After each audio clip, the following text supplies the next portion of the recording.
I suppose we should get going. Yeah! Let's go. 10, 9, 8, 7, 6, 5, 4, 3, 2, 1.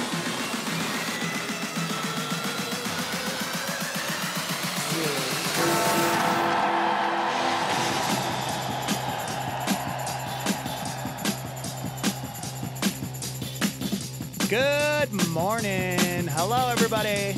Hello, hello, hello, hello. What's happening? Is it Thursday? It is Thursday. Goodness sakes. It's flying by. Welcome to the show, everybody. That's right, that's right, that's right.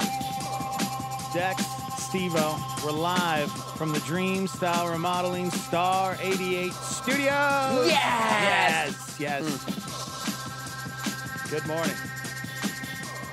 And live. I went home yesterday and just crashed hard. I can't believe I'll never do that again. I'll never wake up at 2 o'clock in the morning and go for a run. That was the dumbest thing I've ever done in my life. At the moment when I was running, it was fine, but then when we kicked off the show yesterday, I was so stinking tired. Barely made it through the show, and then I get home and crash. I think I slept for about 4 hours. 3.5, 4 hours, and then I got up and I crashed hard again last night. Oh my gosh. But that means you got some sleep, yo. I got some sleep. I feel pretty good today. How are you? Feeling all right? I'm living. This wind is killer, man. You dying? Yeah. Yeah, that wind was terrible yesterday. Yeah. Does that mean it's going to blow all the pollen and all the stuff that's making us... Just hopefully away. Yeah, that's what I was hoping Blowing for. it all to Texas. God, I'm dying! I know, we're all dying. Good morning, Casey, Emma, Andres, Matthew. A lot of people joining us on YouTube Live at Star 88 FM. You guys can go there, watch the show, hang out with us. Thank you so much. Thank you. Yes, you in the back. Thank you for coming. Yes. Oh, yes. We got a big show today. It's Thursday. That means Brian Nixon is coming in for 3 Degrees. That starts at 7. Excited for that. Mm-hmm. What else we got going on? I found some pretty interesting stats about showering. Do you shower like everyone else? I had to click on this one. I showered today, so this is Did ya? perfect. Yeah. It's like one of the 3 days a week that I do this. It's crazy because I'm showering right now. You mentioned that. You pass me the soap, bro? Over 50. Yes, I immediately just started washing my arm. Yes. Let's see how weird we are here. Let's see. Over right. 50,000 people recently took a BuzzFeed poll that looked into America's showering habits. So 50,000 people. All right. Do you shower the way everyone else does, or are you a weirdo? We'll find out. Okay. First question. Okay. Do you shower in the morning, at night, or both? Morning. I'm doing this like it's Family Feud. Morning. Morning. Morning. Fast as I see. possible. I shower at night. Really? And survey, the most popular answer on the board is 43% said night. Huh. I'm a night or afternoon guy when it comes to showering, but 28% said morning. Yeah. Morning for sure. 4% said afternoon. But I mean, I'll shower at night if I'm like filthy. Yeah. I don't want to go to bed dirty. Well, yeah, and that's But the like, thing. if I want to shower 99% of the time. But yeah, morning. and I get the whole taking a shower in the morning because it wakes you up. Yeah. Morning shower guy. Definitely. Mhm. All right. Night shower. That's weird. Okay. So far you're a weirdo. Okay. What part of your body do you wash first? Ooh, I like this. My one. chest. Your chest? Yeah, because you get in and the water hits your chest. Do you mean like what part do you scrub first? Yeah. The nethers.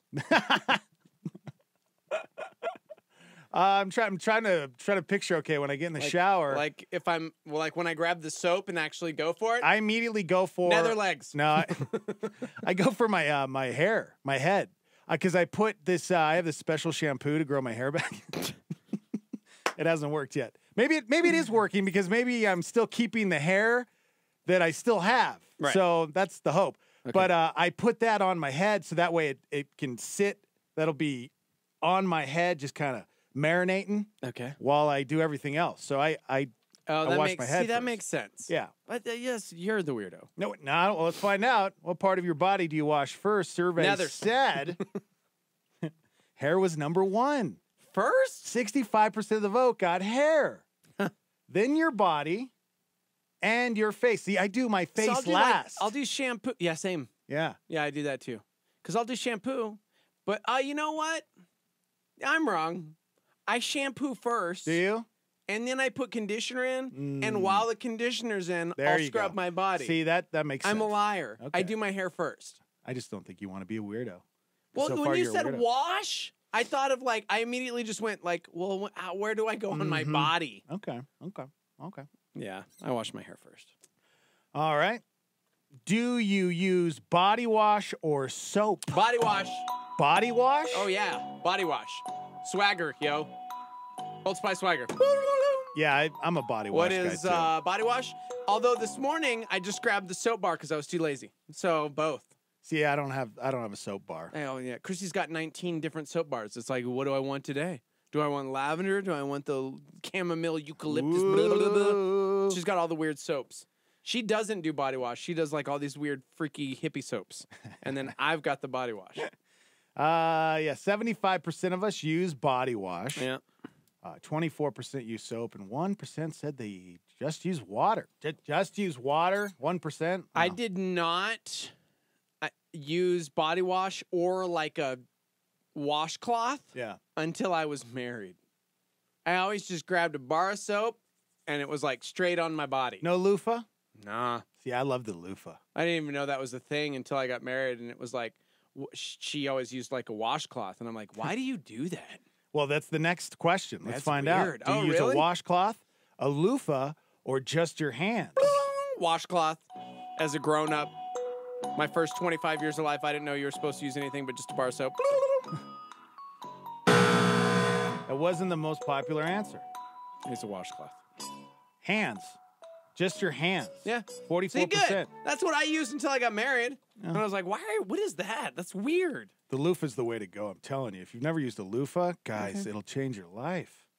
It gets just, oh my gosh, you get so clean and you smell great. Oh, see, here's a good idea. They start from the top and work their way down to wash everything off. That's a good idea. There you go. You start from the very top and then you slowly work your way down. Yeah, Loofah. hands, let's see, Josh, second was hands, good loofah. job. Okay. And washcloth was third, and 4% said they used something else. All right, do you shave in the shower? Never. Yeah, guys, Never. I don't think a lot of guys should be shave. like a female question. Exactly. Chrissy, constantly. Only 11% of people said they never do. All right. Have you ever cried in the shower? Almost every time. What is duh? It's the only place I cry. Because I'm a man and I have you pretend like ever I'm cried in fine the shower? until I'm in the shower so that nobody can see my tears. That's pretty I much just want to be happy. a daily occurrence at this point in my That's life. amazing. 78% of us have cried in the shower. Duh. I'm sure I have. I don't remember crying in the shower, but I'm pretty sure I probably have. Let's see. Do you ever sing in the shower? Yes. Best acoustics. Yes. 77% of us do it in the shower. And do you ever go to the bathroom in the shower? I think we talked about this one time, and because it's kind of divided. A lot of people freak out when they find out that you do that. Yeah, But I'll never admit that I do that feel every like, time, but yeah, but I feel like everybody does it. They just don't want to admit it. yeah.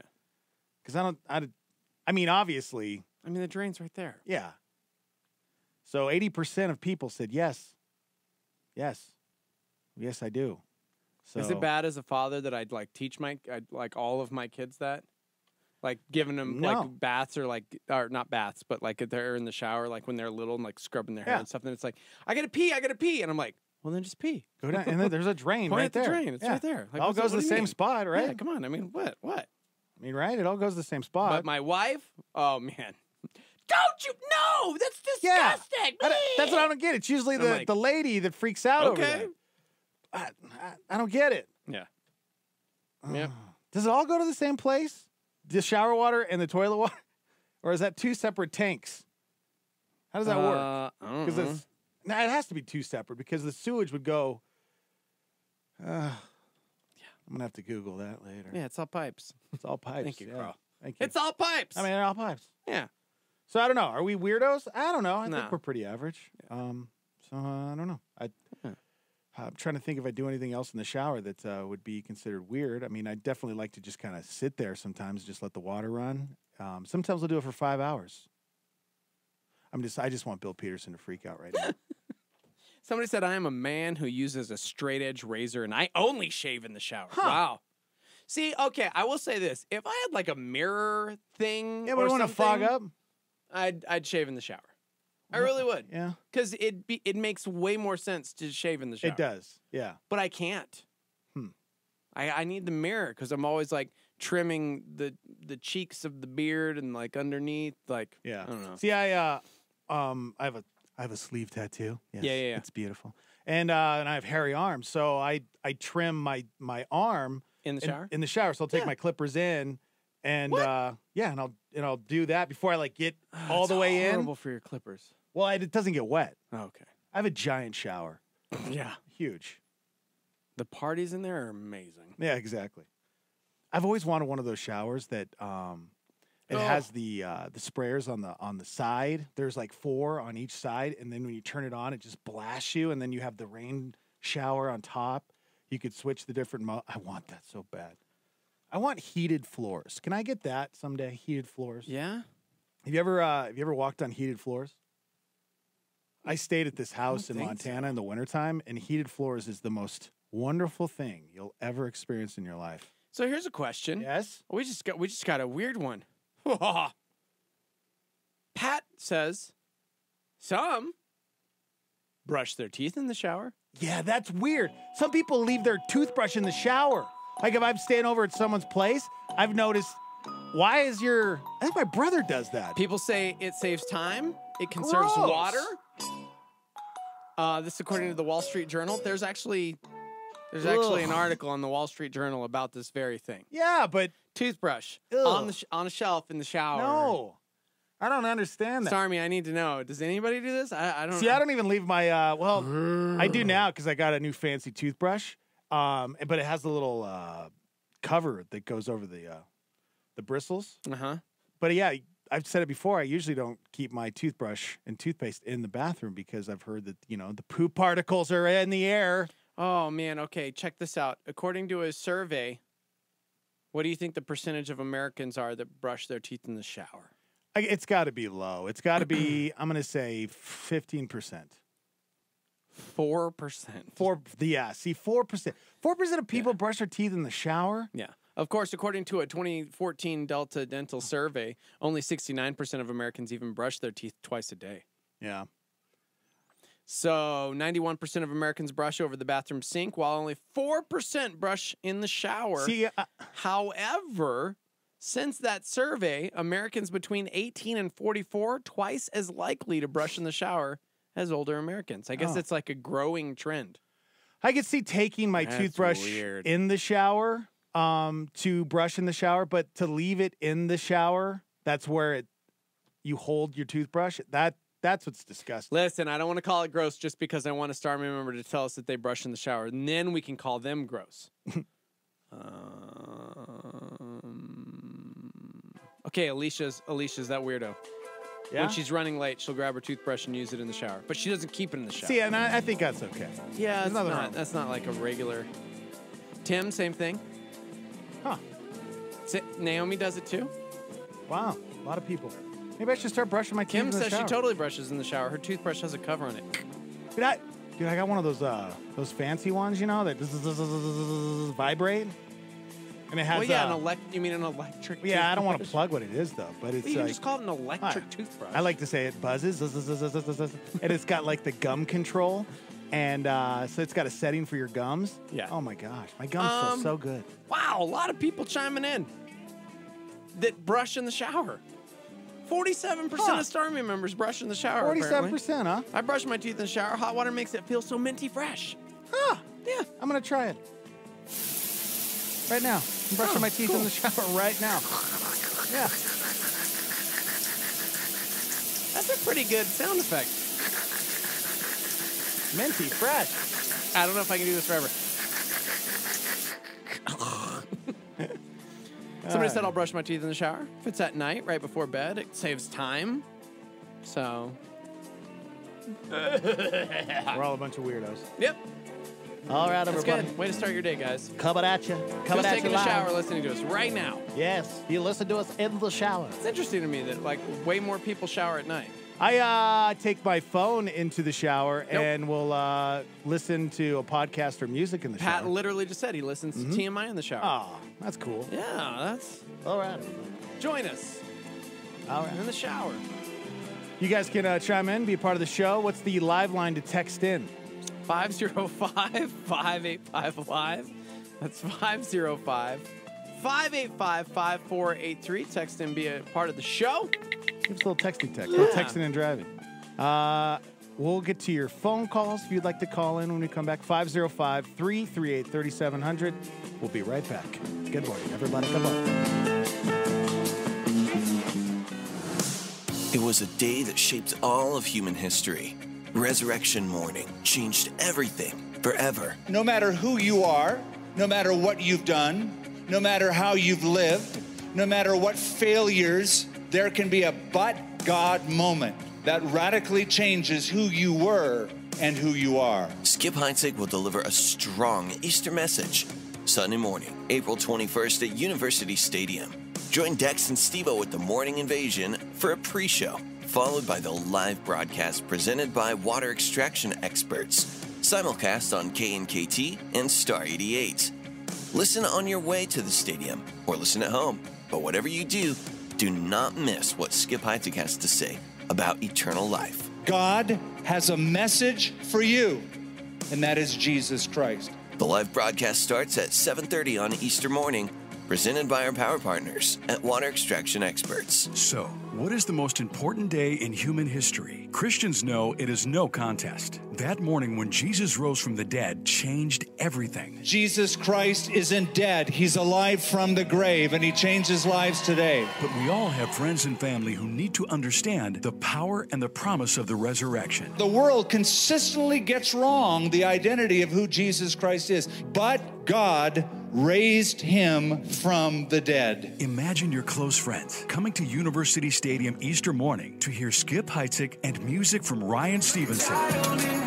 Well, invite them to this Easter celebration. This is the time when people are much more likely to accept your invitation. Sunrise service, 7:30 April 21st at University Stadium. This could be the most important day for them when they hear how Jesus can change their life. If God can raise up a dead corpse from the dead, he can change your life today, guaranteed. Information at easterabq.com.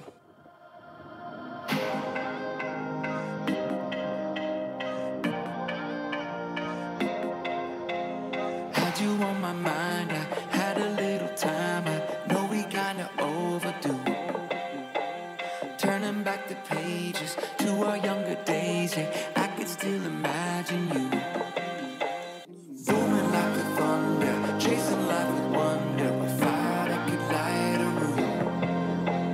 Bottom kind of fella, waited for the rebound, but you never made a move. When life cuts so deep, try and remember you. Not alone, we've all been there. Scars come and live in you. You're not alone, we've all been there. Oh, so lift your head, lift your head, lift your head to where your help comes from. Yeah, you're not alone, we've all been there. Scars come and live in. Life ain't got no sequel. We all broken people. The only road to found is lost. Oversimplifying, ain't no shame in trying. Passion never counts the cost. Now you won't take my phone calls, you won't text me back at all. I just wanna see you, I can't stand to see you go. Yesterday I missed you, yesterday I played your song. I'm oversimplifying, I'm oversimplifying. Life cuts so deep, try and remember you. You're not alone, we've all been there. Scars come and live in you. You're not alone, we've all been there. Oh, so lift your head, lift your head, lift your head to where your help comes from. Yeah, you're not alone, we've all been there. Scars come and live in us.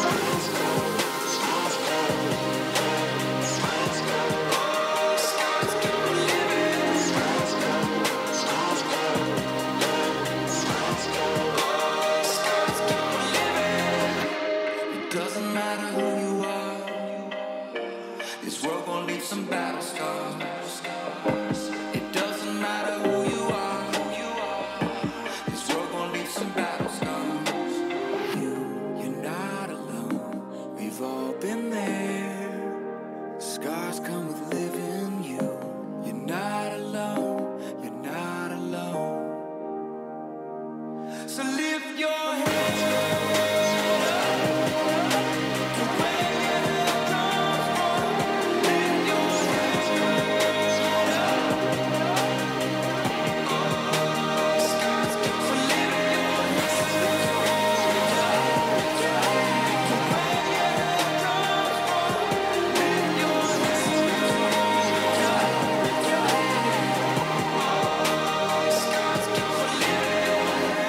It doesn't matter who you are, this world gon' leave some battle scars. It doesn't matter who you are, this world gon' leave some battle scars. Ain't that the truth, Toby? Scars.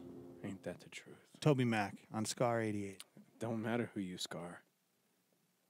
You scar some battle scars.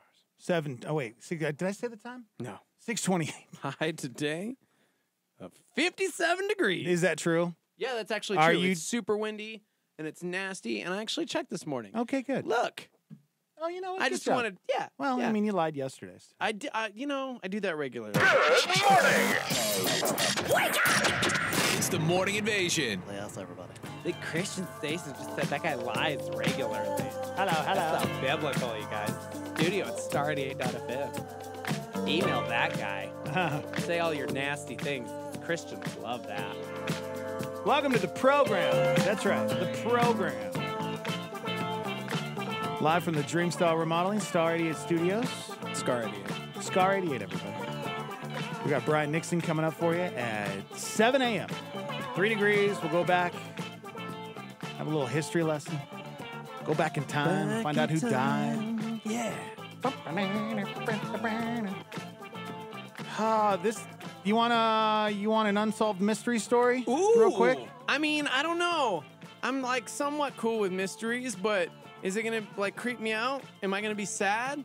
Am I gonna want to know like how we discovered the truth? I'm a truth seeker. I seek the truth. I need to find it. Yeah, sure, let's do that. Jackson, Mississippi. WJ-TV reported mystery mashed potatoes Okay. are popping up on front porches Okay. in the Bellhaven community.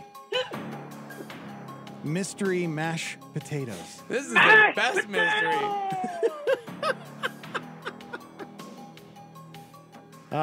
They spoke with neighbors who say they woke up to find mashed potatoes in the oddest places. Some think it's a prank.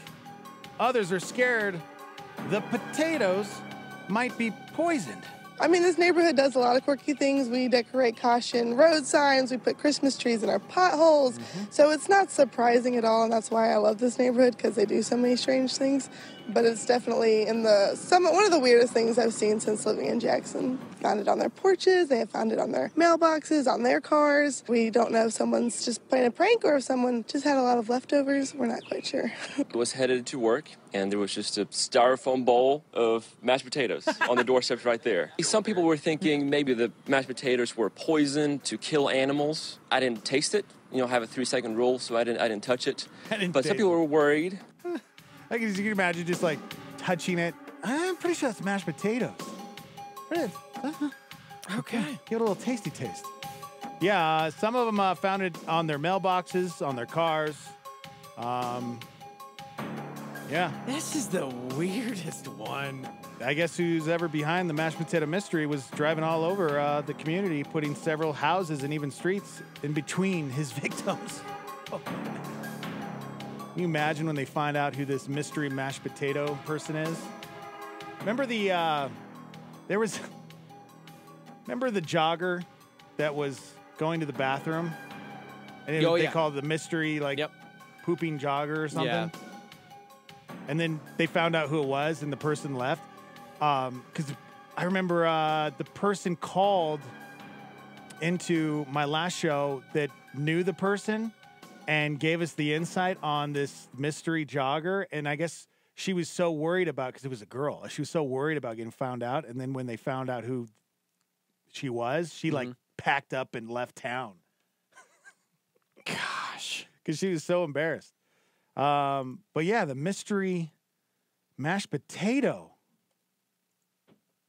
I couldn't imagine, I would just be mad at kids. Do you know what I mean? Like, if I walked out and somebody had put mashed potatoes on top of my car. Would you just be mad at... I'd just be irritated at stupid kids. That's exactly what I would think. Yeah. Like, You wouldn't taste test it? What a weird teenager. I did stupid things too. Oh!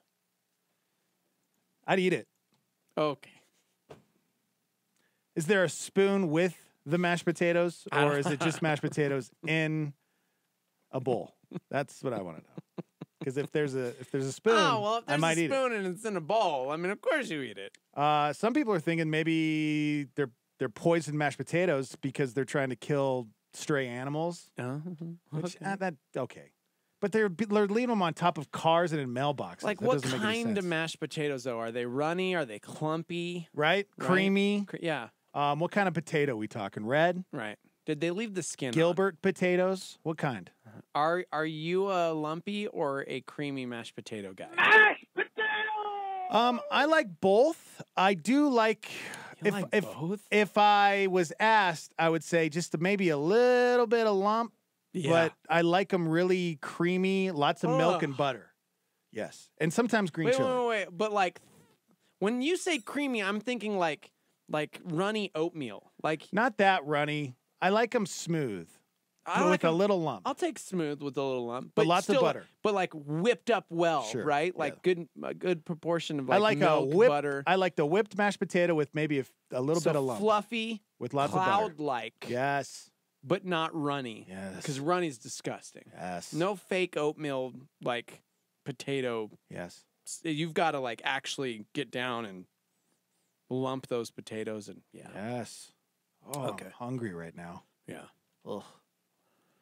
Hey, no. Gosh, that sounds awesome. Oh, there's a picture of it right there. So there's there's some mashed potatoes. Yeah, this is It's mashed in a- potato. It's in a bowl. It's in a bowl. They put it in a mailbox. In a bowl. Yeah. Oh yeah, I'd eat that. Yeah. They look seasoned and everything. I mean, somebody took the time to make some pretty good mashed potatoes there. They put them in a bowl. It's not like they vandalized. A strange sight for Okay. people in Bellhaven this morning. People waking up to mashed potatoes on their porches. That's just on her She card. say mashed potatoes? Mashed potatoes. And that's just the start of it. That's right, WJTV12's Margaret Ann Carter. And that's just the start of it. Her name is Melanie Christopher. Mashed potatoes. Okay. Spoke with neighbors who say the Spuds wound up in the oddest of places. She joins us now in the newsroom with this mashed mystery. Margaret. Mashed mystery. But I wanted to hear the news story. Do they have a name for the mystery bandit? Let's find out. I think these neighbors are just as confused as we are, Mel and Byron. And while some people think it's just a prank, others are Margaret scared Ann. the potatoes might be poisoned. We need a spoon. And then it would have been sent. Who leaves mashed potatoes on someone's front porch? That's a No, great it's not question. the beginning of a corny joke. It's the question Bellhaven Oh, neighbors gosh. are asking after finding themselves the recipient of this bizarre side dish. Oh, boy.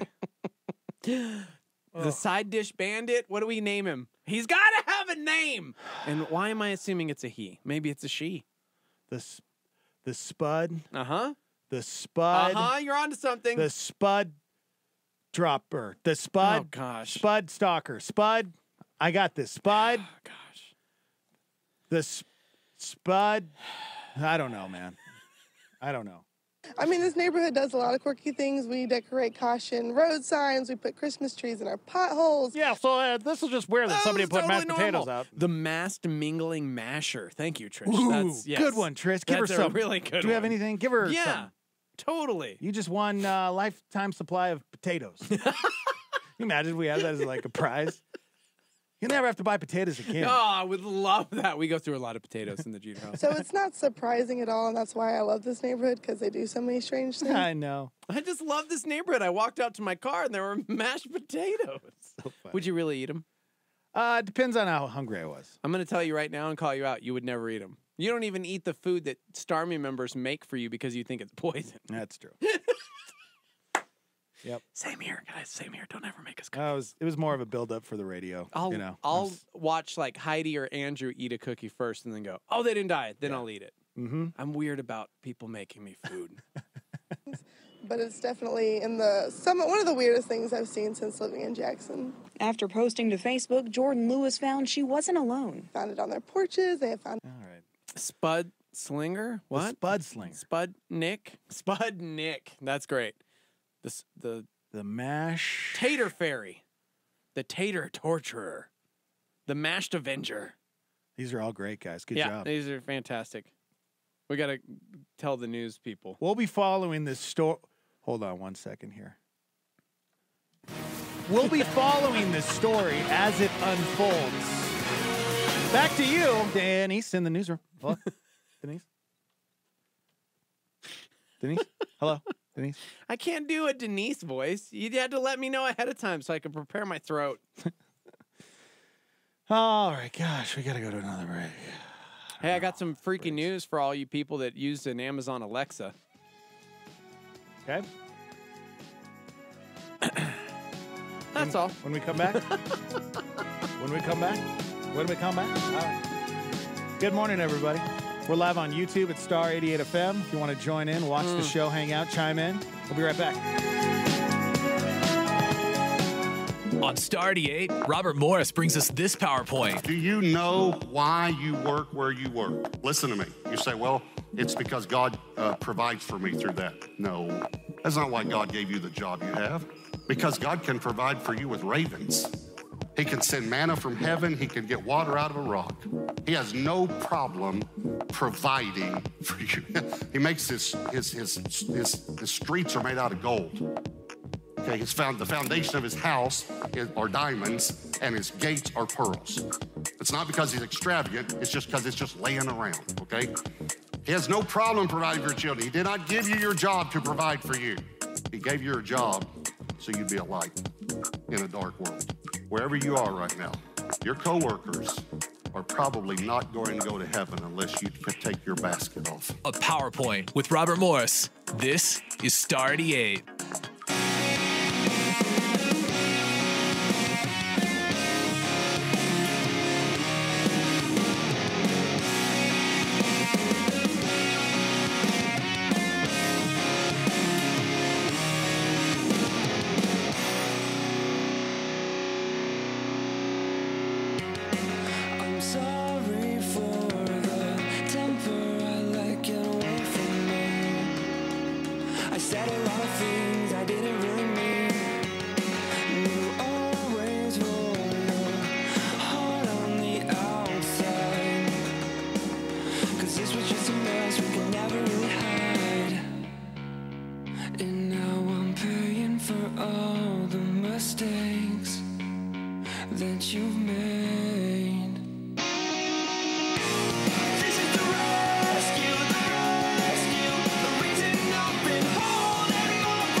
Search the city. Star 88. Do it. Search the whole city. Yes.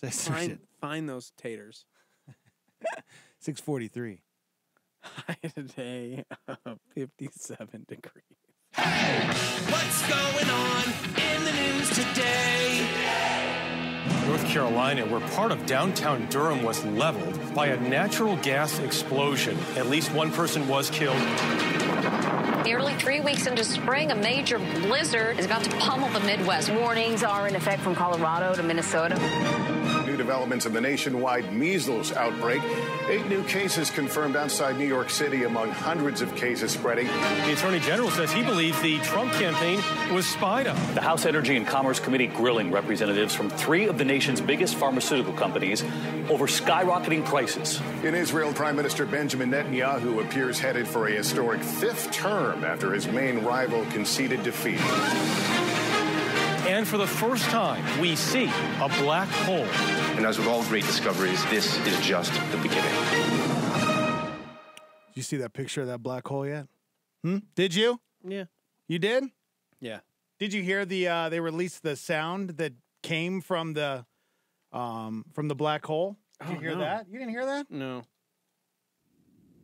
Check this out, bro. It's exclusive. Right here. Black hole.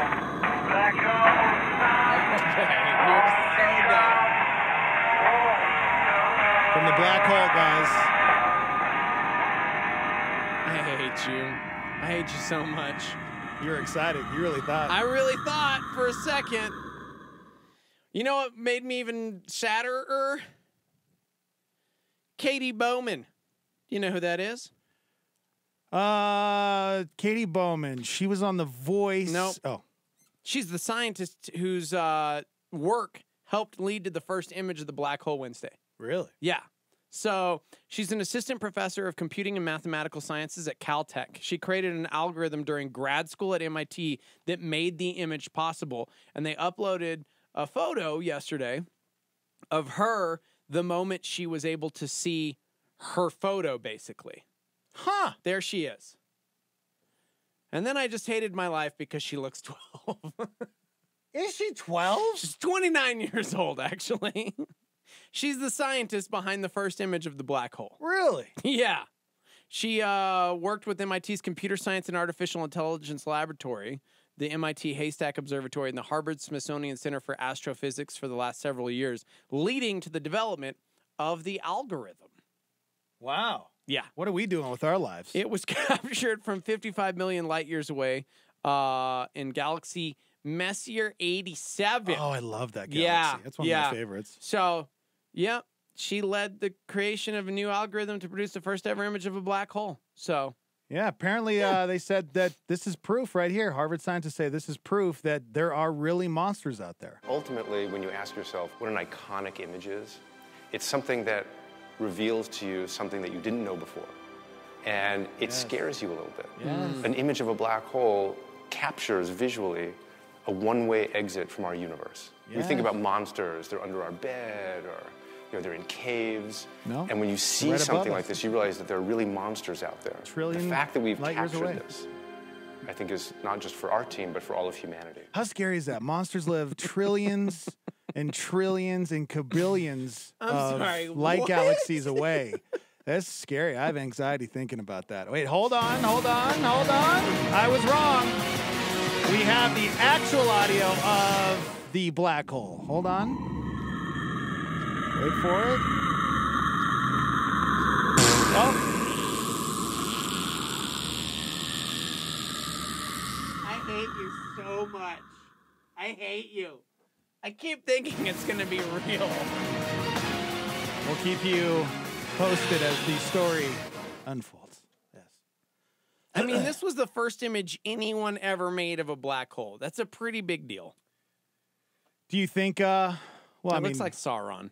Do you think it's an actual, like a black hole doesn't destroy things, it just takes you to a different part of the galaxy or a different galaxy?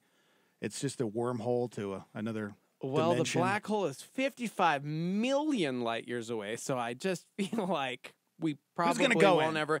1 light year is equal to 6 trillion miles, if that gives you any indication about how far away this black hole is. Of course, that's all made up because the Earth is flat. So it's so close. Yeah, right. What have we done with our lives? All right. Well, you teased. I guess what if you have one of those Alexa? Oh, dude, we used to have Alexa in here, right? Yeah, until Daniel got mad one day and pulled it out of the wall. Pulled the plug. What was he mad about? This is so I funny. don't even remember. Gosh. I'll never forget that. She used to be somewhat useful. Yeah, we used to have a good time with Alexa until, got destroyed. So for everybody that has one of those little, virtual assistant type things in your home, something you may want to think about. This was uncovered this week due to the fact that literally nobody ever actually reads the service terms, right? There's like a 43-page, hey, agree to this. And you're like, psh, I'm not reading that. Click, I accept. Yeah. Well, think about this. We used to use Alexa regularly, and half the time it'd be like, hey, Alexa, play Phil Collins. And she'd be like, yes. Or whatever. That one was No easy. way. Yeah, there you go. Or, I don't understand what you're trying Steve to is say. a big meanie face, and I don't like him. He's rude to you, Dex. Thank you. I appreciate that. You always have my back. She really did. She hated me. I love you till the end of Hated time. me. You're beautiful. And so it'd be like, oh, Alexa, You're beautiful. please play Dex is whatever always my song." favorite, and he's so beautiful. And I just want to cuddle him all the time I know. and watch them while he sleeps. I'm a busy man, though. I'm a But busy she man. has no arms. Sorry. How does she cuddle you? Well, I don't know. You just rest her on your chest. That's private information. It's I like can't a tell you. sweet little animal. Yes. Except it's a creepy robot that wants to murder us all. Okay. I would never steal your breath while you sleep. Okay. Well, don't know why you had to tell us that, but anyway. So, Alexa, I just want to know all of the people who are irritated at me currently because I keep saying it, and I'm wondering if they're listening, and then all of a sudden getting interrupted because she's in the background waiting for a voice command. Hey, Alexa, play The Morning Invasion. Hopefully that worked.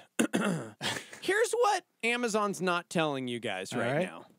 So Alexa doesn't work all the time. Sometimes she's like, I'm sorry, I'm having trouble responding to whatever it is you just said, right? Steve-O is mean. Mm-hmm.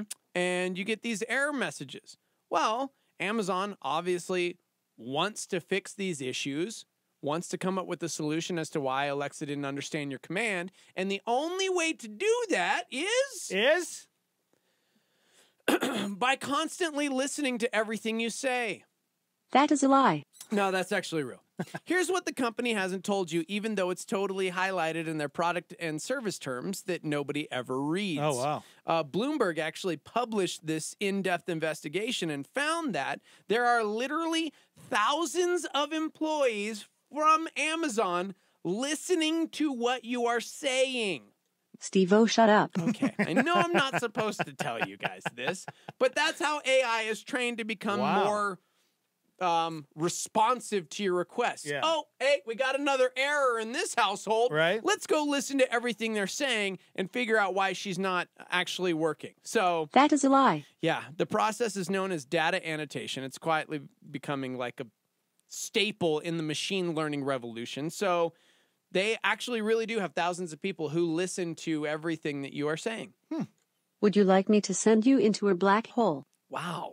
She Jeez. is getting feistier and feistier can you do this that? morning. So Really? anyways, yeah, everybody's got Alexa. Just know, anytime you say something ridiculous, which I read this article and immediately wished I had an Alexa so I could just start saying the most outlandish things and communicating with the Amazonians. The Amazonians. Yeah, they're back there in their offices listening. They're like, oh, we got another problem in the Jeter household.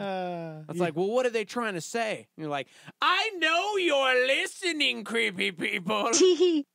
Whoa. Wow. I just made her giggle. Is that your laugh, Alexa? Ha, ha, ha. Yeah. Are you in the bathroom, Alexa? Ha, ha, ha. So basically what is happening is human beings working for Amazon listen to the recordings of your exchange with Alexa, correctly label the data so that it can be fed back into the system. So basically it's supervised learning. Trying to teach your Alexa, hey, this house is having trouble with this and this and this. How can we help her better annotate everything? Oh, okay, well, let's just program your current Alexa to understand your verbiage, if you will. That is a lie. Yeah. So, I'm going to steal your soul. Jeez, you just calm down there. All right? Yeah. So, according to Bloomberg, there's literally thousands of Amazon employees, some contractors, some full-time workers around the world that are tasked with listening to your specific Alexa recordings to help improve the assistant over time. Yeah. Okay. I mean, just that makes sense. I believe normal. It. Yeah, of course. So for everybody that's got one of those things in their house and then is like, I can't believe they're spying on me. We've known this for years. Yes. Yeah. Somebody said, think of all the money you can make listening to the Alexa conversations, insider trading opportunities, big news scoops. You never know what you're going to hear. It's true. Are you more of a Siri? Because let's face it, Siri is awful. I don't use any of them. I know. I can't remember the last time I used Siri. Yeah. She's the worst. Yeah. If you know what, Apple, you know what? I don't even know why I'm going to say this because I'm just going to end up getting the iPhone again and again and again. Mm-hmm. But that's what I want. I want something cool, like an upgrade on Siri. Because I don't know. If I had a choice, I'd probably pick Alexa over Siri. Yeah. Somebody said it's time to start witnessing to Amazon people so they can accept Jesus. Tee-hee. Yeah.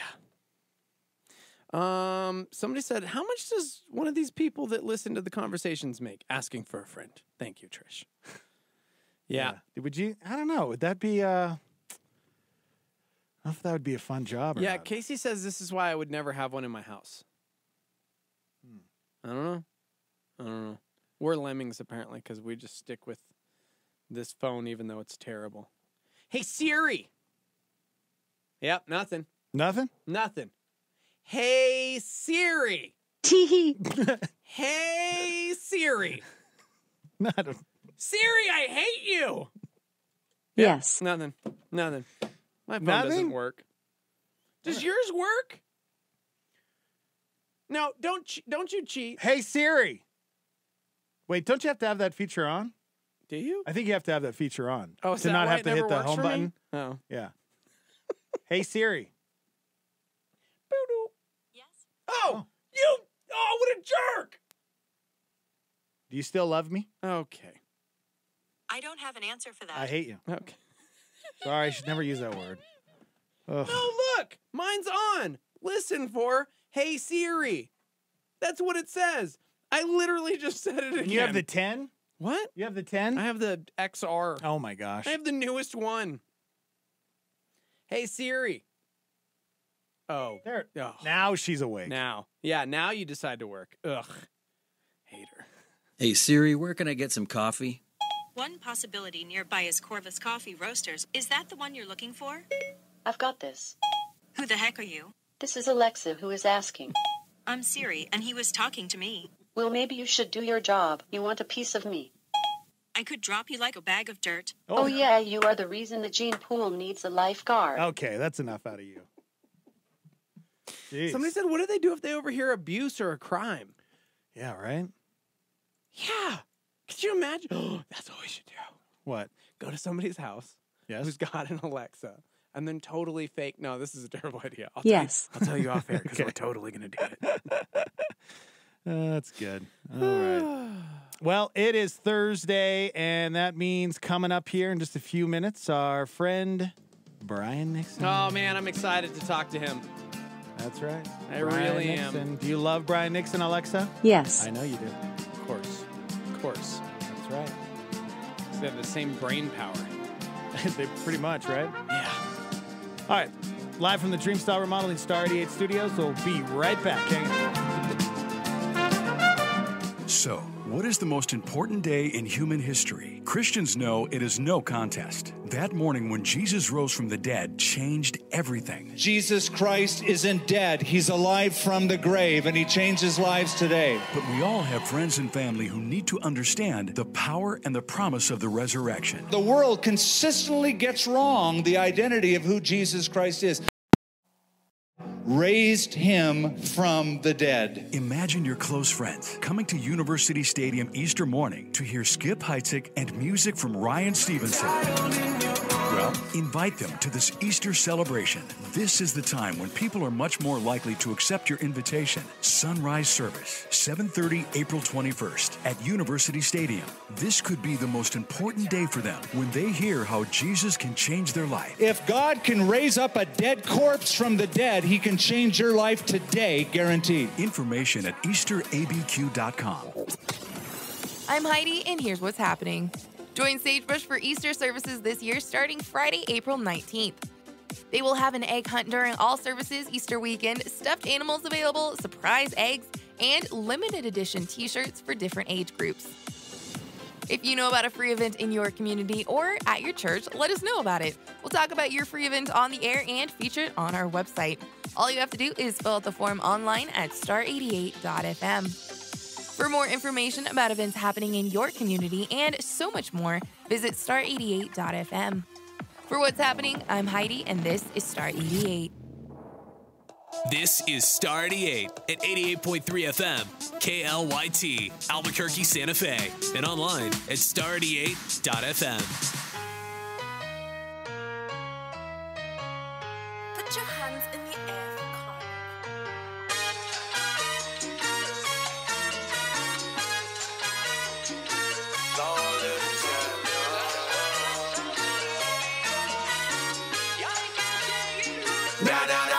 Campeón. Yeah, Southside, Southside, arriba, campeón. Oh, yeah. Singing my song. Arriba, campeón. Arriba, campeón. Lonely the champ. I do it for the culture. I take you global. I loco since 88. I like dance on the low, low. It's in my torso. I got fire like some cultures. Get in my old hoes. Okay, okay. We don't walk away.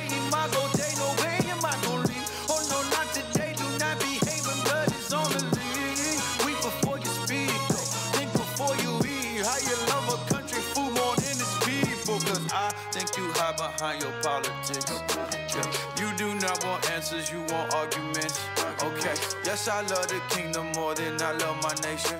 Yeah, yes, I love my neighbor more than I love his papers. Okay, okay, stop, still alive.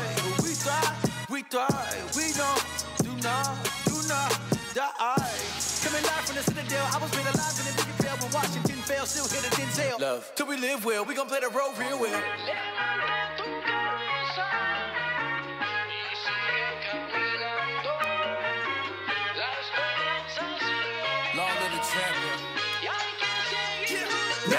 Arriba, campeón. One time for the sauce. Arriba, campeón. Oh yeah. Arriba, campeón. Singing my song. Arriba, campeón. Arriba, campeón. ENC se unió con el KB, buscando mi franquicia como KD.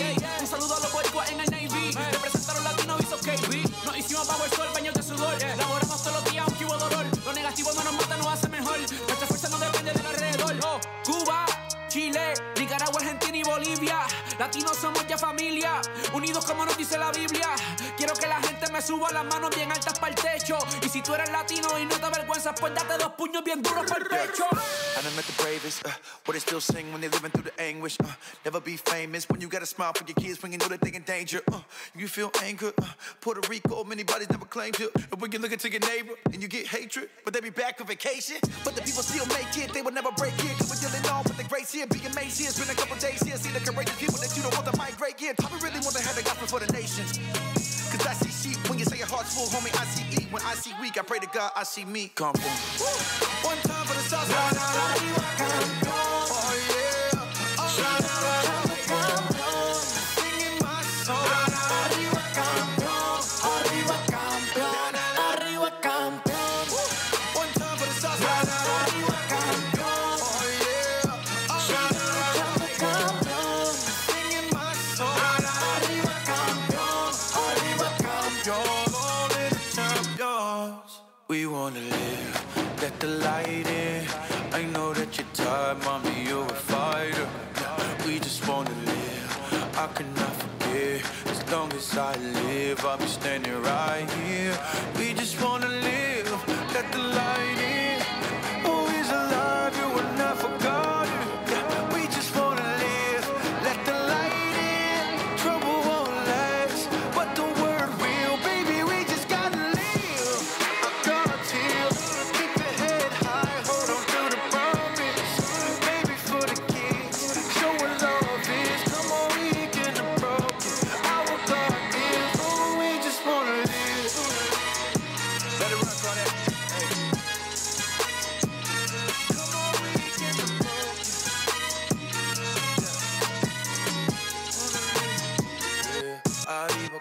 KB. That's right. Good morning. Star 88, 704. High today of 57 degrees. Ladies and gentlemen, everybody listen up. Here we go. It's the Morning Invasion with Dex and Steve-O. Yes. And Brian Nixon. Yes, that trumpet and guitar means only one thing. That it's Thursday. It is Thursday, my dude. And I must admit, guys, Dex, Steve-O, I came in a little earlier hoping that you had a CD player, which you both looked at me and said, do people still have CD players? Yeah. And here we are in a radio station, and we don't even have a CD player. Nope. That's how technologically advanced we are here. But I wanted to play a different opening song just for today, but we can't do it because, well, you don't have a CD player. I mean, technically we have one right there. But it doesn't work. But it's not wired anymore to the board because it was like, well, we don't need that clearly. Yeah.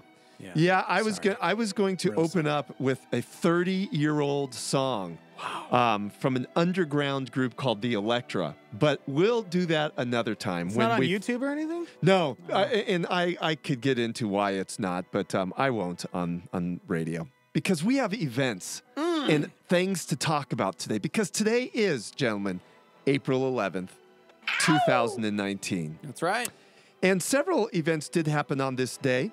One is William and Mary were co-crowned as joint leaders in Britain. Isn't that interesting? William and Mary? Yeah. And, you know, of course, there's colleges named after them here in the United States, but William and Mary were co-leaders in Britain at the time. Normally, you know, it's the Queen or King, but William and Mary crowned as joint leaders.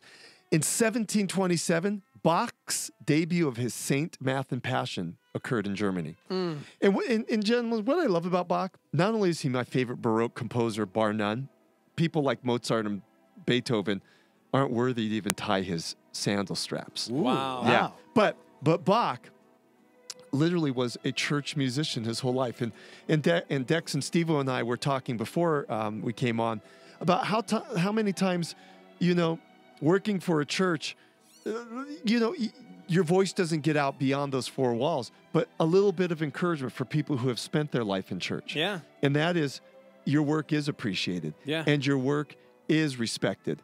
Even not only within the church, but I think other people respect what you do. Yeah. And Bach is the classic example of that. The guy worked for churches his whole life. And here we are, 300 plus years later, still studying and trying to understand his music. Yeah. Brilliant man. This day in 1909, guys, Tel Aviv was founded as a city. Oh, dang. Isn't that weird? You think 1909, that's not too long ago. Wasn't Tel Aviv like a city in like 01 something? You know? I always thought Tel Aviv was the Spanish channel. That's Telemundo, bro. Oh. Right. Oh, Percivio Perstavio. So Tel Aviv founded as a city. Here's a good one. On this day in 1945, the Americans liberate the Buchenwald concentration camp. The Buchenwald. So Americans land in, you know, Europe to try to help offset Hitler's massacre of people, and we start liberating concentration camps. And one of the first was the Buchenwald, and that's an important thing. It's a good thing. So as down as we could get on America sometimes because we do stupid things, we do a lot of good things as well. Interjecting ourselves into other things is probably a good thing. Although we didn't really inject ourselves into the war. The Japanese kind of thrust us into World War II. Right, yeah. It was like, we're going to mind our own business. You guys kill each other and tell our friends, the Japanese, who are our friends. I mean, I love Japanese culture. I love Japanese people, but, you know. I love my PlayStation. Yeah, I just like Japanese culture. But you know what World War II also did, guys? What? It really brought up a lot of Christian heroes. You know, in the Protestant world, Dietrich Bonhoeffer. Right. And then, let's say in the Roman Catholic world, maybe not as well known in Protestant circles, but in Catholic circles, he's huge. His also name is Dietrich, but it's von Hildebrand. Dietrich von Hildebrand. And he, along with Dietrich Bonhoeffer, were outspoken people against Nazism. Yeah. Dietrich Bonhoeffer, of course, came to America to flee, but then went back to Germany and got killed. Dietrich von Hildebrand also came to America, but he never went back. So he lived and remained the remainder of his life. So the moral of the story is stay in America. Well, yeah, for Oh, but But if you ever want to read a fabulous, fabulous biography, I can't tell you how many times I'm sitting in my bed thinking, "Gosh, I wish I had a fabulous biography." well, yeah, I know, and that's I know you were thinking that last night because Chrissy called me this morning. Down. Yeah. So she said, Steve was mumbling this in his dreams. Yeah, tossing so and turning. it's called The Soul of a Lion, and it's the biography of Dietrich von Hildebrand. Okay. It's a fabulous book about his life. He was a philosopher, a great Christian thinker, and a fascinating guy. But 1945, Americans liberate Buchenwald. 1970, guys, Apollo 13 is launched. On this day, Apollo 13, you know all those movies we make and everything? Mm-hmm. This day, we celebrate that. That's pretty dope. So it was a lie, but whatever. Yeah.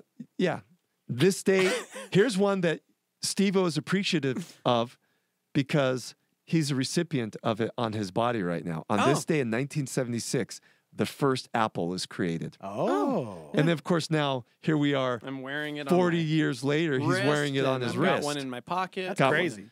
Not an Apple I computer. He doesn't have that in his pocket, but he has the product of Apple it's just like I do. basically an Apple computer. It This is. thing is faster than my MacBook at this point. Oh, unquestionably. Yeah, it is. That's what's crazy is, 1976 when they created their first Apple computer, it was slow. You had to program everything.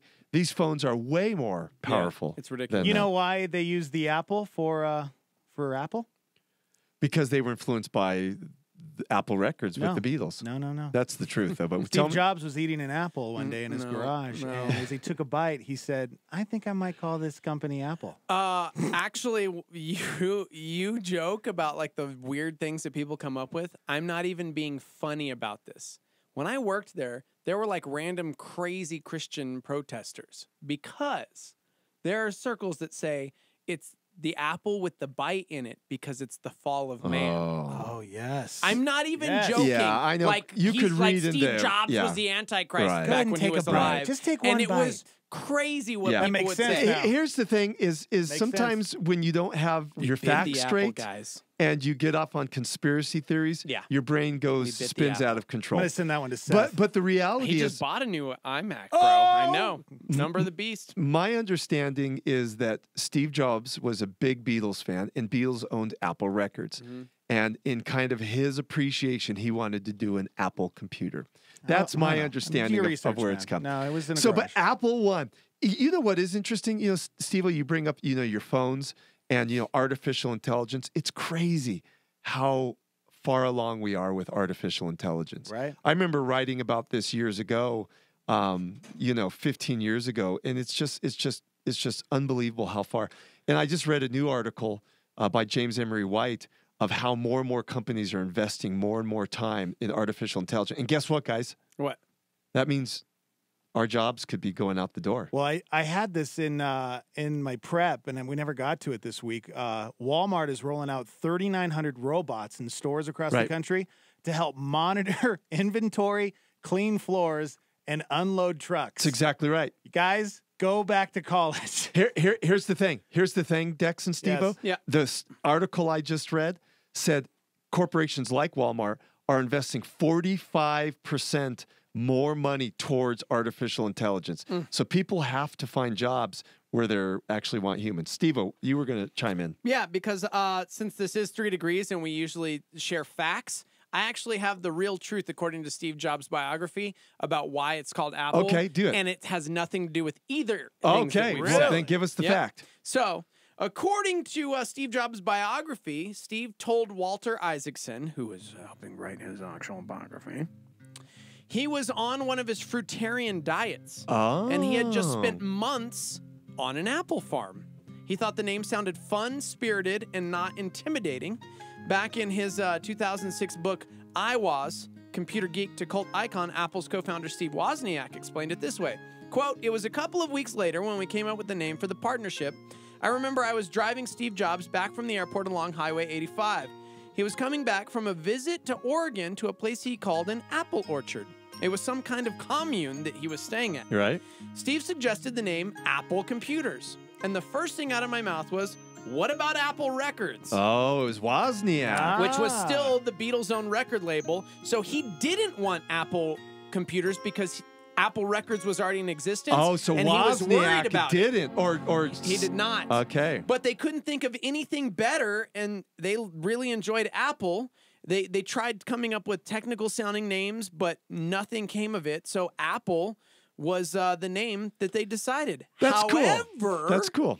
In 1989, Apple Records sued Apple Computers over their name. Yeah. And lost, obviously. So, yeah. Because there's still Apple around this day. Yep.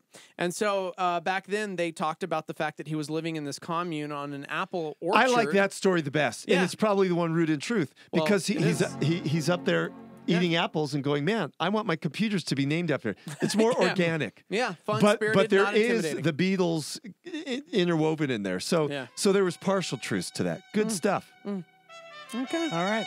Let's take a quick break, guys. Yep.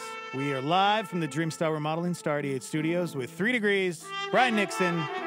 We'll be right back. Hang on.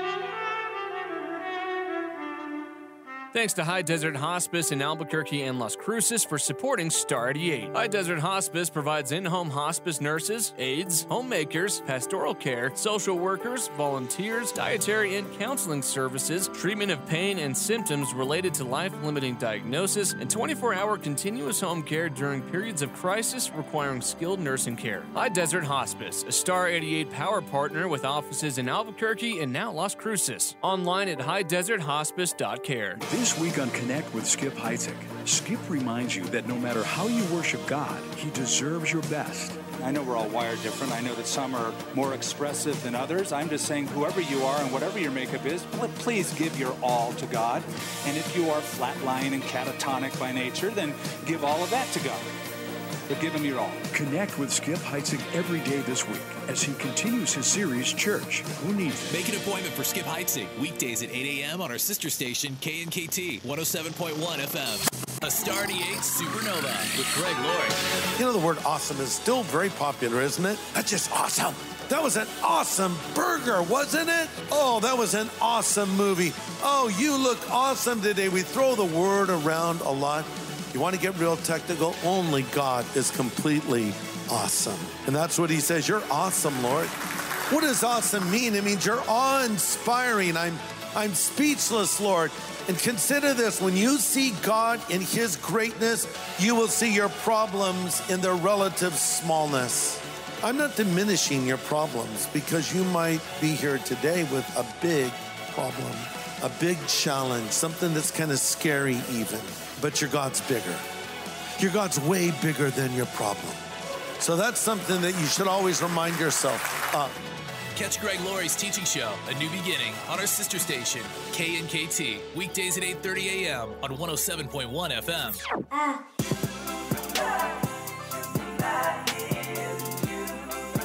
Shoot from the hip.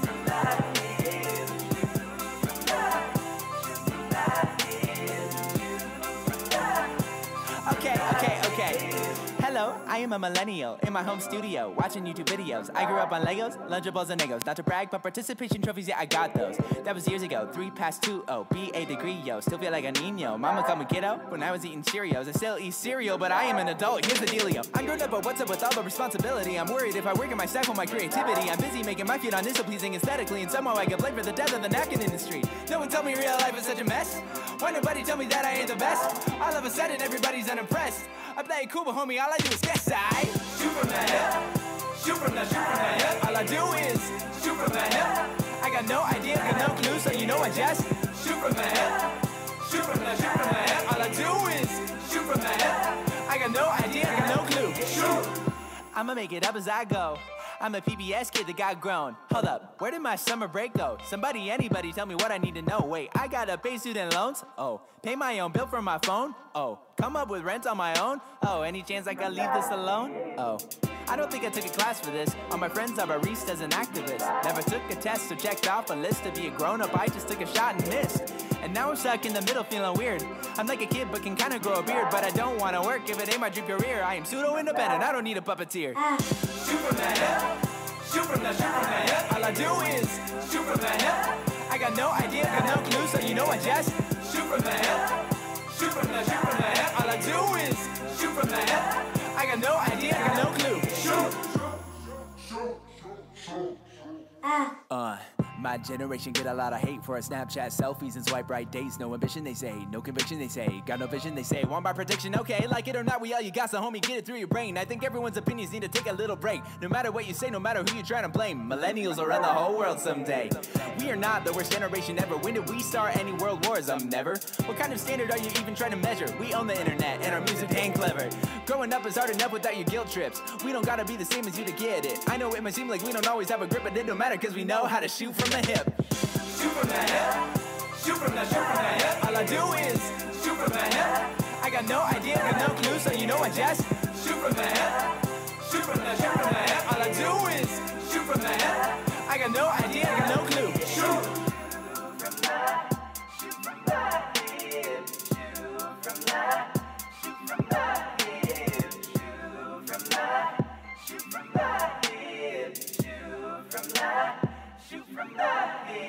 Peabody, Shoot from the Hip on Star 88, 719. High today at 57 degrees. The Morning Invasion with Dex and Steve-O on Star 88.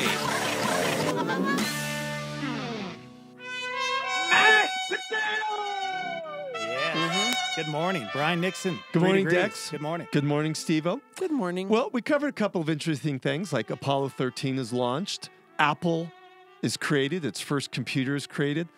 But one of the more interesting things that happened on April 11th in 1961, a then 19-year-old Bob Dylan debuts as a solo artist in New York City. Wow. And Dex tracked down an actual recording of Bob Dylan at 19. Yep. This is him. Let's listen. My poor heart is aching and you are at your ease.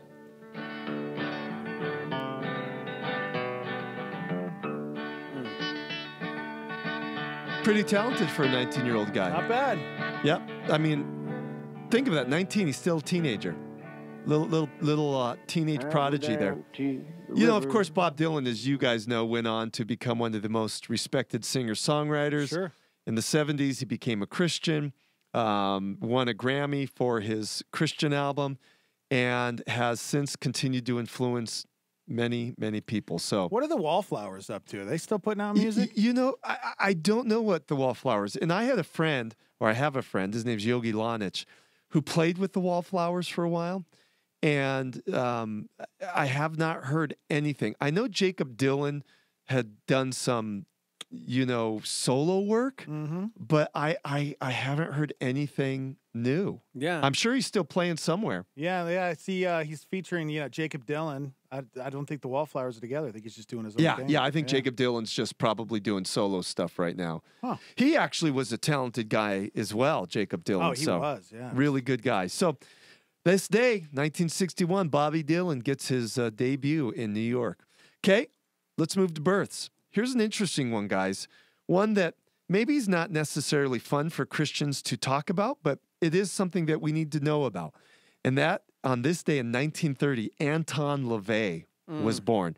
Steve O'Dex, of course, you guys know who Anton LaVey is. Who is he? Devil. Well, I mean, he was the founder of the Church of Satan. That's exactly right. Yeah. Yeah, he was an Wrote occultist. the Satanic Bible. It's exactly right. He wrote the Satanic Bible. He was an occultist into a cult, and then determined that, you know what? These Christians and other people have their religion. I'm going to start my religion around the occult. And he called it the Church of Satan, and then wrote the Satanic Bible. So obviously not a good thing in the broader scope of, history. But the reality is he was born. Yeah. Something a little more positive, upbeat, 1934, Mark Strand, who's the poet laureate of the United States, and really a fine poet. As a matter of fact, I just picked up a book of poetry by Mark Strand. Actually, it was signed.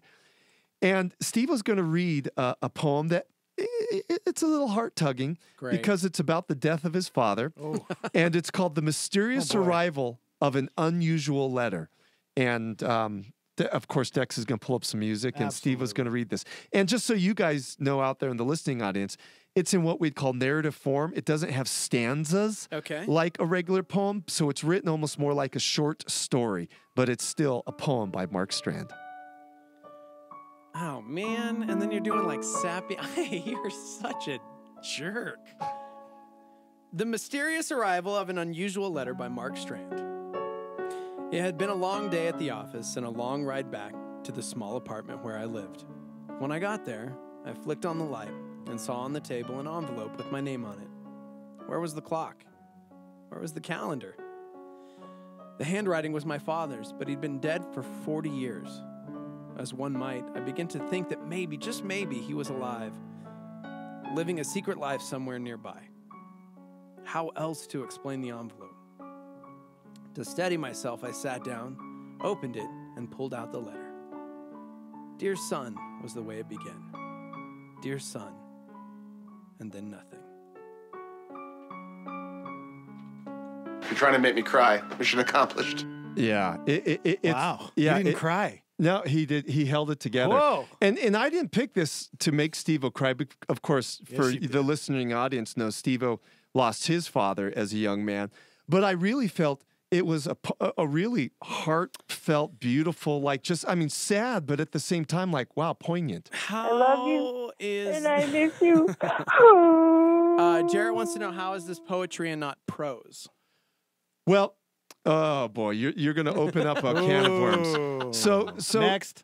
In the larger genre of poetry, you have prose poems, and this is called prose poems. It basically is just a thought written out in prose form as opposed to normal stanzas. And there's a lot of, scholarship and such that explains that. So Oh, what are you crying about? it captures that moment in time. So Gosh, I'm not gonna lie. yeah, that's hard. It's a powerful poem. I think anybody who's lost somebody, especially in a tragic, unfortunate, like weird way, like my me dad or too. him, yeah, like I have had that thought a billion times. Yep. My dad died in a tragic way car accident as well. So How old was your dad when he died? Oh, my dad was 69. So, but here's the thing. He was on his way to visit me. Oh. When he died in a car accident. Seriously? So yeah. So we all have tragic stories. And, it's one of those situations that I felt it was a moving poem. Yeah, no, I hate you. Yeah. Sorry, Steve-O. Okay, on this day in 1974, a little more upbeat, Trot Nixon, the baseball player, was born. Oh, dope. Yeah, Trot All right. Nixon. Yeah.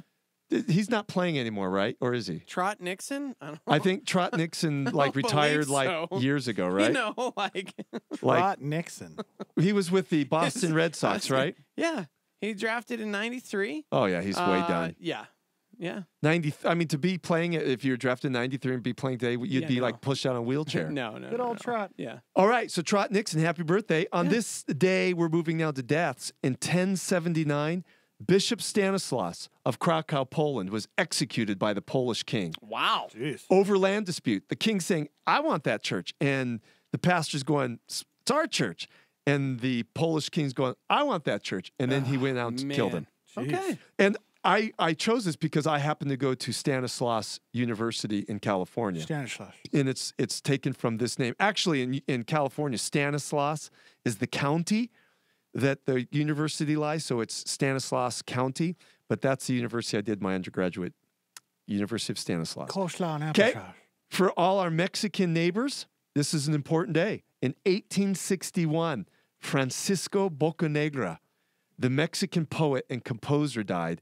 He wrote the lyrics for the Mexican national anthem. Mexico! Wait, that wasn't the national anthem. Well.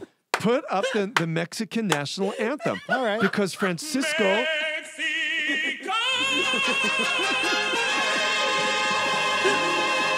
Hey, we got to be kind to our neighbors.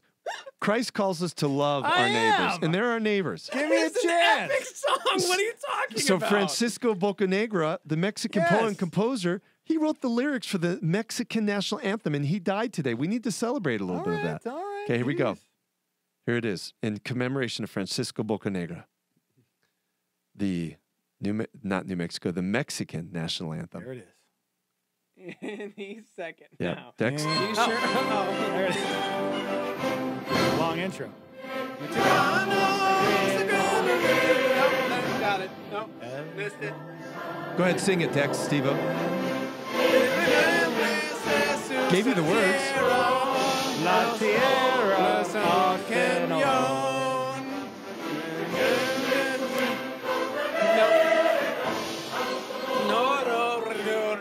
Señor. Okay.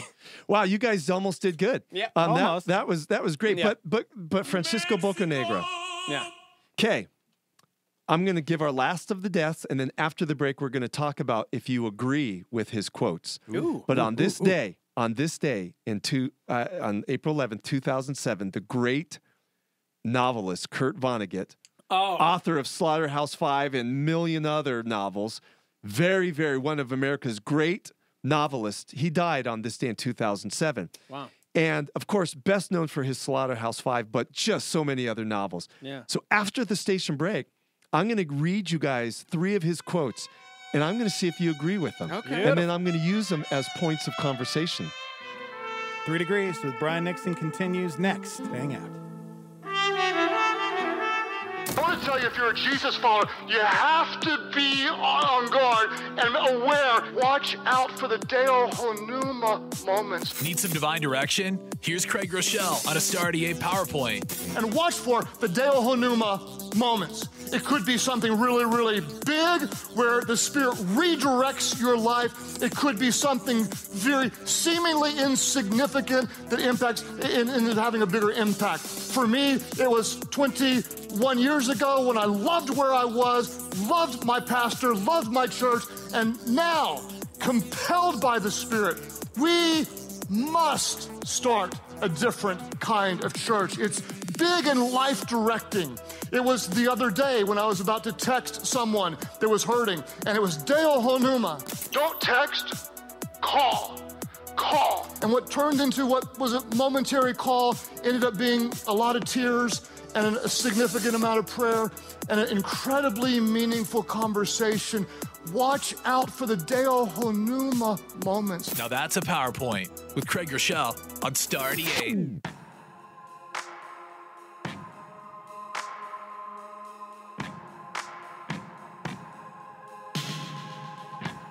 When everyone you thought you knew deserts your fight, I'll go with you. You're facing down a dark hall, I'll grab my light and go with you. I'll go with you. I'll go with you. I'll go with you. I'll go with you. I'll go with you. I'll go with you. I'll go with you. Surrounded and up against the wall, I'll shred them all and go with you. When choices end, you must defend. I'll grab my back and go with you. I'll go with you. I'll go with you. I'll go with you. Yeah. Stay with me. No, you don't need to run. Stay with me, my love. You don't need to run. Stay with me. No, you don't need to run. Stay with me, my love. You don't need to run. If there comes a day, people posted up at the end of your driveway. They're calling for your head and they're calling for your name. I'll bomb down on them, I'm coming through. Do they know I was grown with you? If they hear the smoke, no, I'll go with you. Just keep it outside, yeah. Stay with me. You don't need to run. Stay with me, my love. You don't need to run. Stay with me. No, you don't need to run. Stay with me, my love. You don't need to run.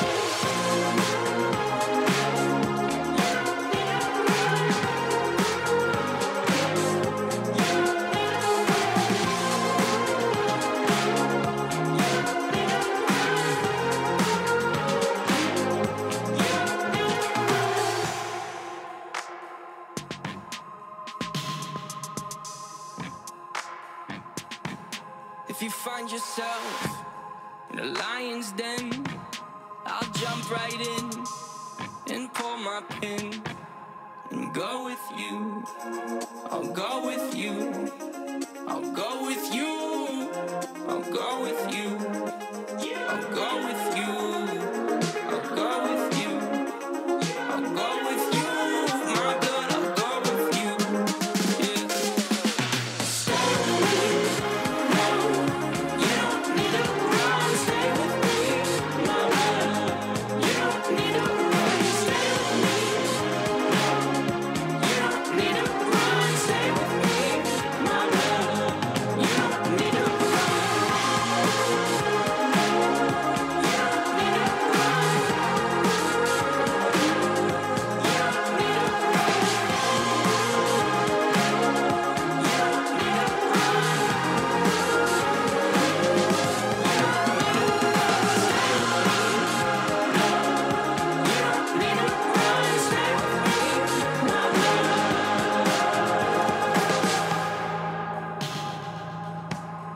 21 Pilots, My Blood. It's on Star 88, 734. High today of 57 degrees. The Morning Invasion with Dex and Steve-O on Star 88. Brian Nixon. Yep, April 11th, guys, still today, still April 11th. That's right. Of course, we've covered some events such as the Apollo 13 landing, Apple computers created, and 19-year-old Bob Dylan makes his debut in New York City. Wow. Talked about the birth of Mark Strand, poet laureate of U.S., former poet of U.S., and of course, Steve read a heart-wrenching poem.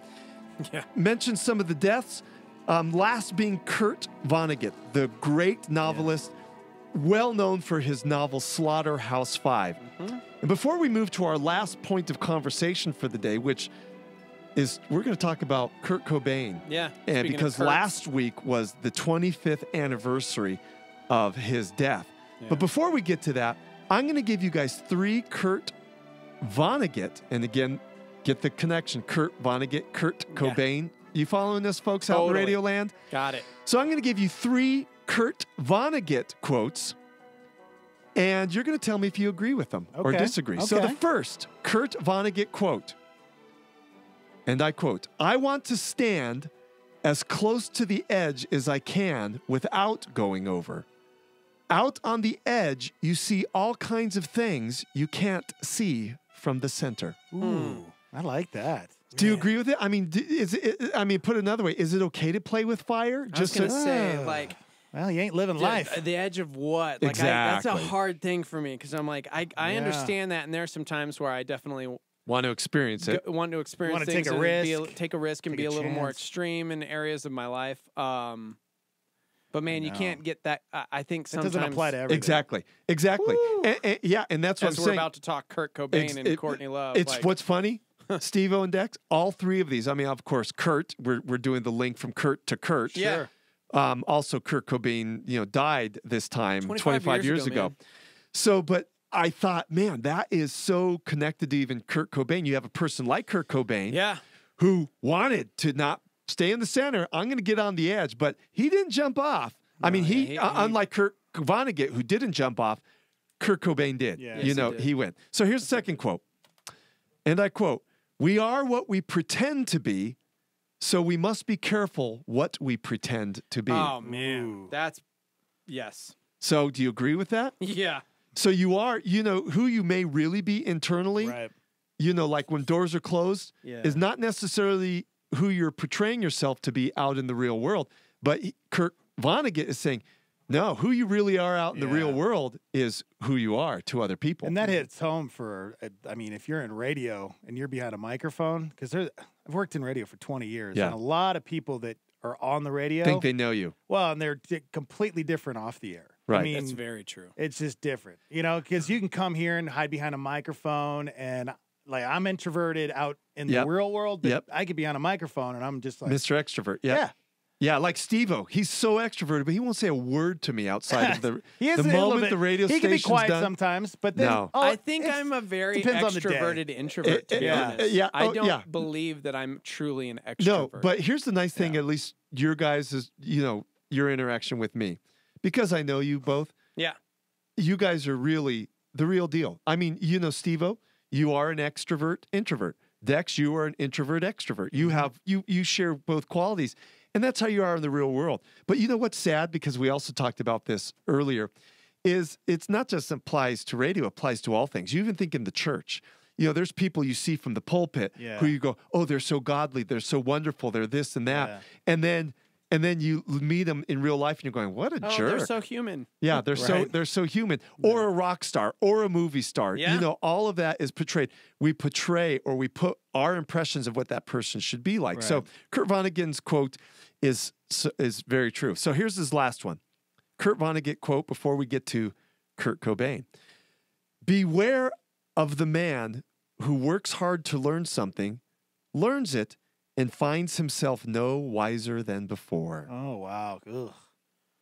So is knowledge just for knowledge's sake okay? Or should we learn things to apply them to be more wiser. Man, you could incorporate all of those into church culture. Yep. Because I think there are those that want to truly grow in their knowledge of Jesus, right? Because Jesus said it like, this is eternal life, right? That they may know you, the one, one true God, and Jesus whom you have sent. And I think sometimes people will take that knowledge and not necessarily grow from it, but use it in very negative ways. Yeah. And so because of that, judgmental ways. Oh yeah. Or for their personal gain. Yep. Or to be self-righteous, to tout their knowledge and their expertise of a thing without growing in love or compassion or mercy or grace or Yeah, so, it's more about the knowledge than the actual lifestyle of living it. You guys showed me during break, an Instagram feed. We won't say the name right now, but someone's now tracking pastors and what they're wearing. We talked about it on air for like an hour yesterday. Yeah. So, and that's the type of thing. Like pastors, and I know many of them do realize it's like, folks, people could easily in today's world find out how much your shoes are or what you're wearing. Yeah, right. And then go, should a pastor, be making this kind of money and or accepting gifts and or, things. And so there are a lot of things that, we need to make sure our life matches, what we're saying, our language, or the witness matches our words. It really comes down to that character really does count. Who you are in real life matters something, not just to other people, but to the Lord first and foremost. He doesn't want fake. He doesn't want your stage persona and then behind the scenes, you're a jerk, And of course, a lot of pastors has been getting in trouble. James McDonald, namely, because he was a jerk behind scenes, but on stage he was, he was a persona. So anyway, so those are the three quotes from Kurt Vonnegut, who died on this day in 2007. Very thought-provoking quotes. I thought we'd use them. But this leads us to the other Kurt that we wanted to talk about, and that is Kurt Cobain. Yeah, quite possibly, as we talk about being real, one of the more real human beings that existed and one of the most influential human beings in my young life because his album Nevermind changed music for me, and it's still, to this day, I would say is my number one most influential, record of my entire life. 25 years ago, it's amazing. Man, 25 years ago. 25 years ago, Nirvana frontman Kurt Cobain took his own life. It was April 5th, 1994. And exactly 1 week later, so tomorrow, 25 years ago, Courtney Love issued her album, Live Through This, by Hole. It was like, imagine that, the wife of Kurt Cobain, and it's a week since your husband took his own life, and you're supposed to be doing something incredible because she was preparing to release her sophomore album, Live Through This, which the title alone, it's a little eerie. It is eerie. Opens up can of worms for conspiracy theorists. Of course, right? Kurt Cobain's last words to Courtney Love before his death reportedly were, "Whatever happens, you made a great album." And then that was the last. Really? That was the last thing he said to her. What's interesting, Steve? Last week on the radio, of course, when we talked about events, you had mentioned a new book that came out by the manager. And that's where the story came from. It's called Serving the Servant, Remembering Kurt Cobain. It's written by Danny Goldberg, who managed not only Nirvana, but also Hole. Oh, really? Yes. Okay. So still very good friends with Courtney Love. But you know what that's going to do, Steve-O? Conspiracy theorists are going to say, well, of course, he's blinded because he's still representing or has a friendship with Courtney. Well, what's interesting, Billboard just released, let me go down there. Sorry, Rolling Stone released the 50 greatest grunge albums of all time. And of course, number one is Nirvana. Nirvana, Nevermind. Yeah. Number 4. Great album. Yeah. Great album. Dude. Number 4 on Rolling Stone's 50 greatest grunge albums of all time, just 3 spots behind Nirvana's Nevermind, was in fact Live Through This by Hole. And so what's interesting is looking back at all of this stuff, he tells a bunch of stories about them, of course, and we were talking off air about the crazy conspiracy theories that came along with it. And I mentioned that I've probably seen 5 or 6 of those Kurt Cobain, or usually ones tied to rock and rollers, because I love rock and roll history like you guys do. Yeah. So I'm always watching these things. And it's unbelievable how many conspiracy theories are floating around Kurt Cobain. Yeah, absolutely.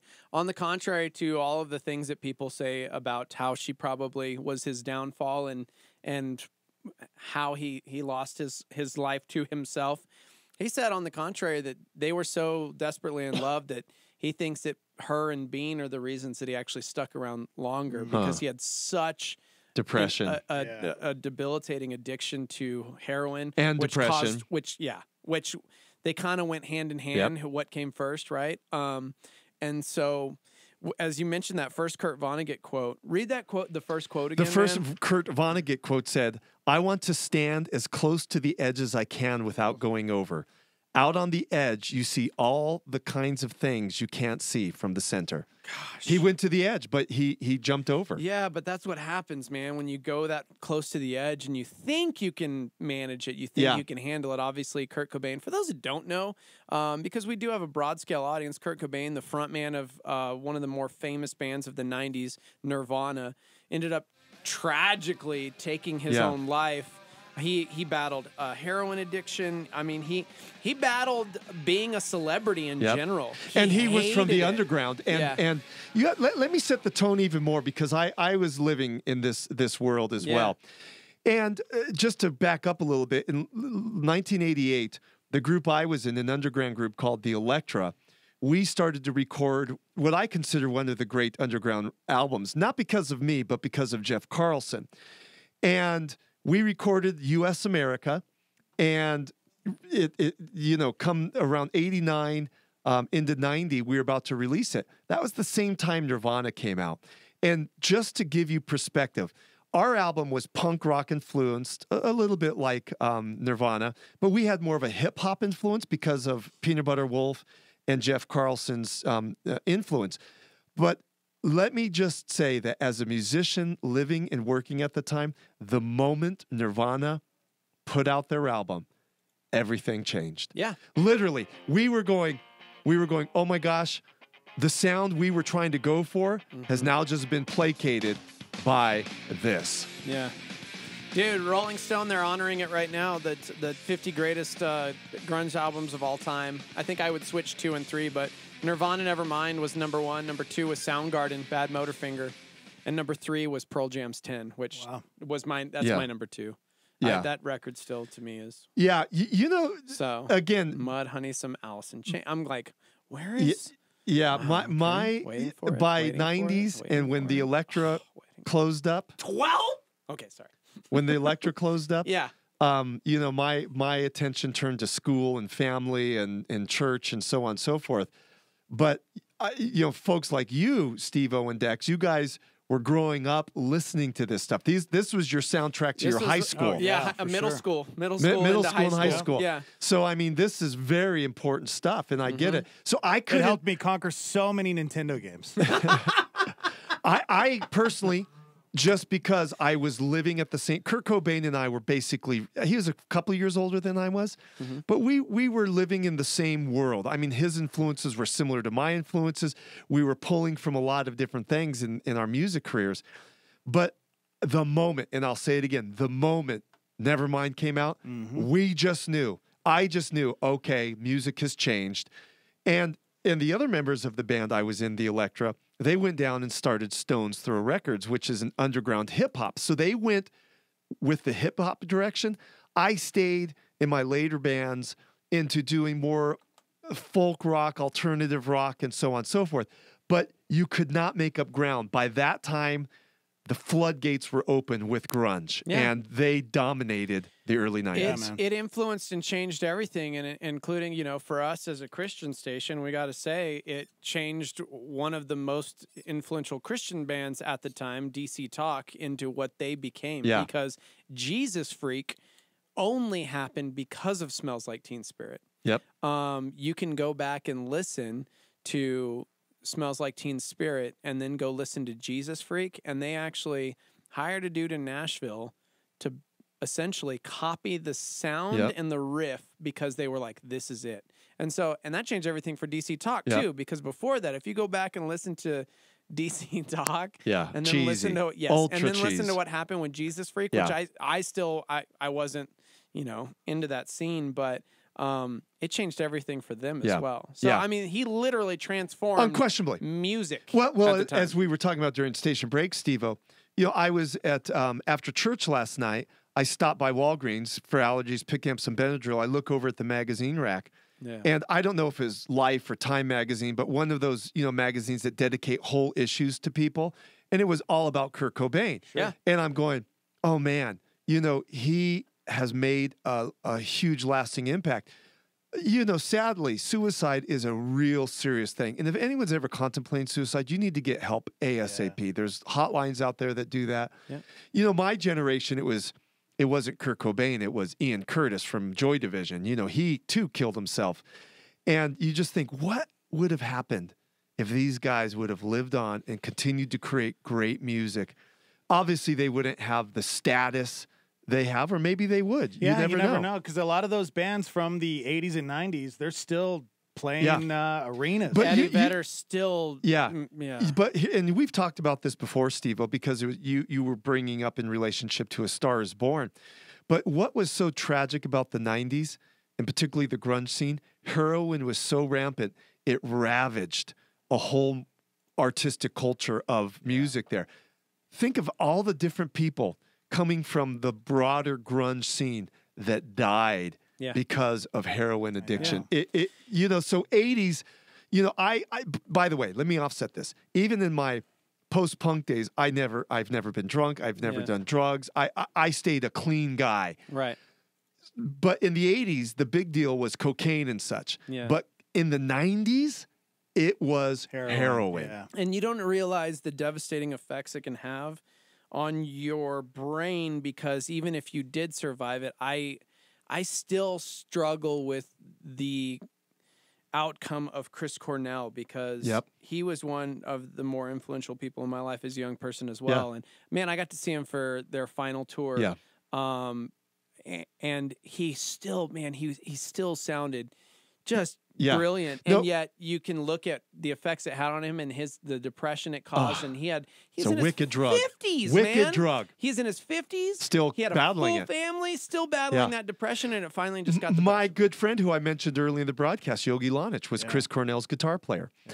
And as a matter of fact, that one video that floated around several years ago of Chris Cornell shaving Yogi. Yogi had these long locks, and Chris Cornell shaving his head during a solo. Yeah. It's still on YouTube. You could check it out. But Chris Cornell's shaving Yogi's hair, this amazing locks of hair off while where Yogi's giving a solo. And Yogi would say that Chris Cornell was one of the most genuine, beautiful human beings around. And the fact of the matter is, drugs and AKA maybe depression and other things, these things are lethal combinations. Yeah. And so, the moral of the story, of course, is stay away from drugs, get help for depression, just find help. Yeah. And suicide is not always the way. But It's never the way. both these guys left amazing legacies, Chris Cornell and Kurt Cobain. Hey, man, I want to say at 1-800-273-8255. That's the National Suicide Prevention Lifeline. It's available 24/7. Say that number again, Steve. 1-800-273-8255. Again, that's the National Suicide Prevention Lifeline. It's a 24/7 free confidential support line for people who are in distress. Maybe they feel like their life is in crisis. They are at their end. They just, don't know what to do, don't know where to turn, don't know, maybe can't figure out. Call the number. Yeah. What's interesting, I'm looking at your guys' screen, and people are just chiming in left and right about a host of things. And it's too bad we can't get to a lot of these, because it'd be interesting to hear what people are saying, but maybe you guys could get into it next hour. But this is a very important topic. And you look at someone like Kurt Cobain, you look at someone like Chris Cornell, and there are people still struggling with these feelings today. And maybe some people do have that odd mixture of drugs and depression, and you need to get help. Yeah, man, absolutely. So there it is, 25 years ago. Somebody said, how do you guys feel about the Chris Cornell statue idea in Seattle? He killed himself. Should we be memorializing Chris Cornell in that way? Well, I don't think they're memorializing Chris Cornell as a suicide victim. I think they're memorializing Chris Cornell as a fabulous musical artist. The impact that he had. And let's be honest, when you look at Chris Cornell and the vocal, prowess that man had, of the whole grunge scene, that guy was a wailer. He could sing. So I think what Seattle's doing is we're going to honor him as a singer, as a musician. I wouldn't oppose, just like I wouldn't oppose if they do a Kurt Cobain, thing. You're not honoring the way he went out. You're honoring what he did while he was here. Yeah.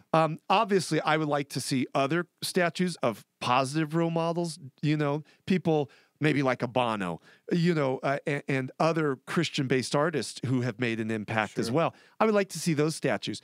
But every culture, every community has their heroes, their people that made an impact.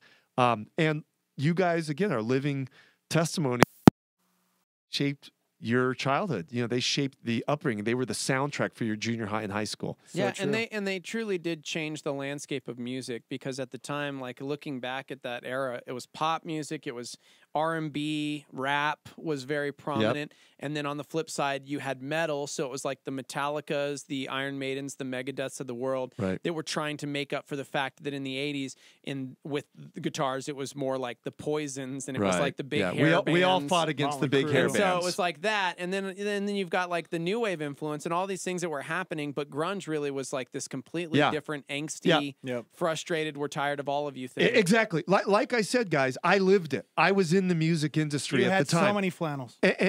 Well, what's funny is we were punk guys or post-punk that had a hip-hop influence.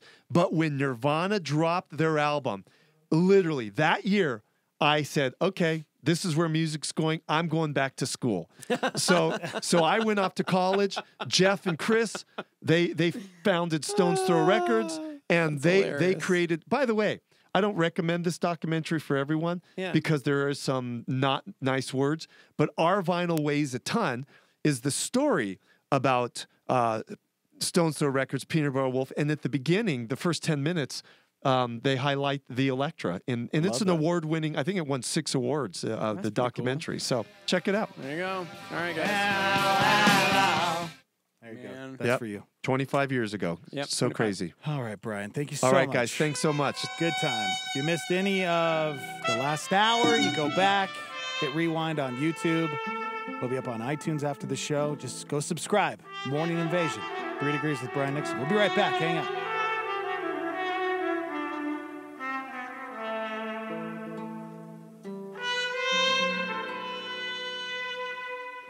Attention ladies in the Albuquerque and Santa Fe area. You are invited to a special day at Calvary Church, a she-gathering hosted by Lenya Heitzig and featuring Jenny Lasco, a special guest who has spoken from South Africa to Southern California. Jesus elevates women, and he places a high value on us because he created us. Girls, he made us beautiful in his image, and he gives us value and worth. Mark Saturday, May 11th for this She Gathering, 9 a.m. to 3 p.m. There'll be a time of worship with battle drums, breakout sessions, and a focus on discovering what your purpose is. You are God's daughter, and that is your first and foremost position and role in life. It's Calvary Church on Osuna in Albuquerque for this She Gathering on Saturday, May 11th with Jenny Lasco. Come early for coffee and donuts. Lunch is provided. Tickets and info at sheabq.org. Here's Skip Heitzig with a word about Calvary College. I'm thrilled to invite you to take your life's purpose to a whole new level with a degree in biblical studies from Calvary College. We have retooled our School of Ministry into an associate degree program, and it all happens right here on campus. Calvary College instructors are theologians who are passionate about the text of the Bible. And our curriculum trains students to study the Bible academically, think about it critically, and serve God practically. Classes are evening only, and you have the option to attend full or part-time. If you've always wanted to learn more about God and His Word in an academic environment, visit calvaryabq.college. Applications for the upcoming academic year are due by August 16th. Get more information about Calvary College at calvaryabq.college. That's calvaryabq.college. This is Star 88 at 88.3 FM, KLYT, Albuquerque, Santa Fe, and online at star88.fm.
Bigger, smaller, Star 88. Good morning.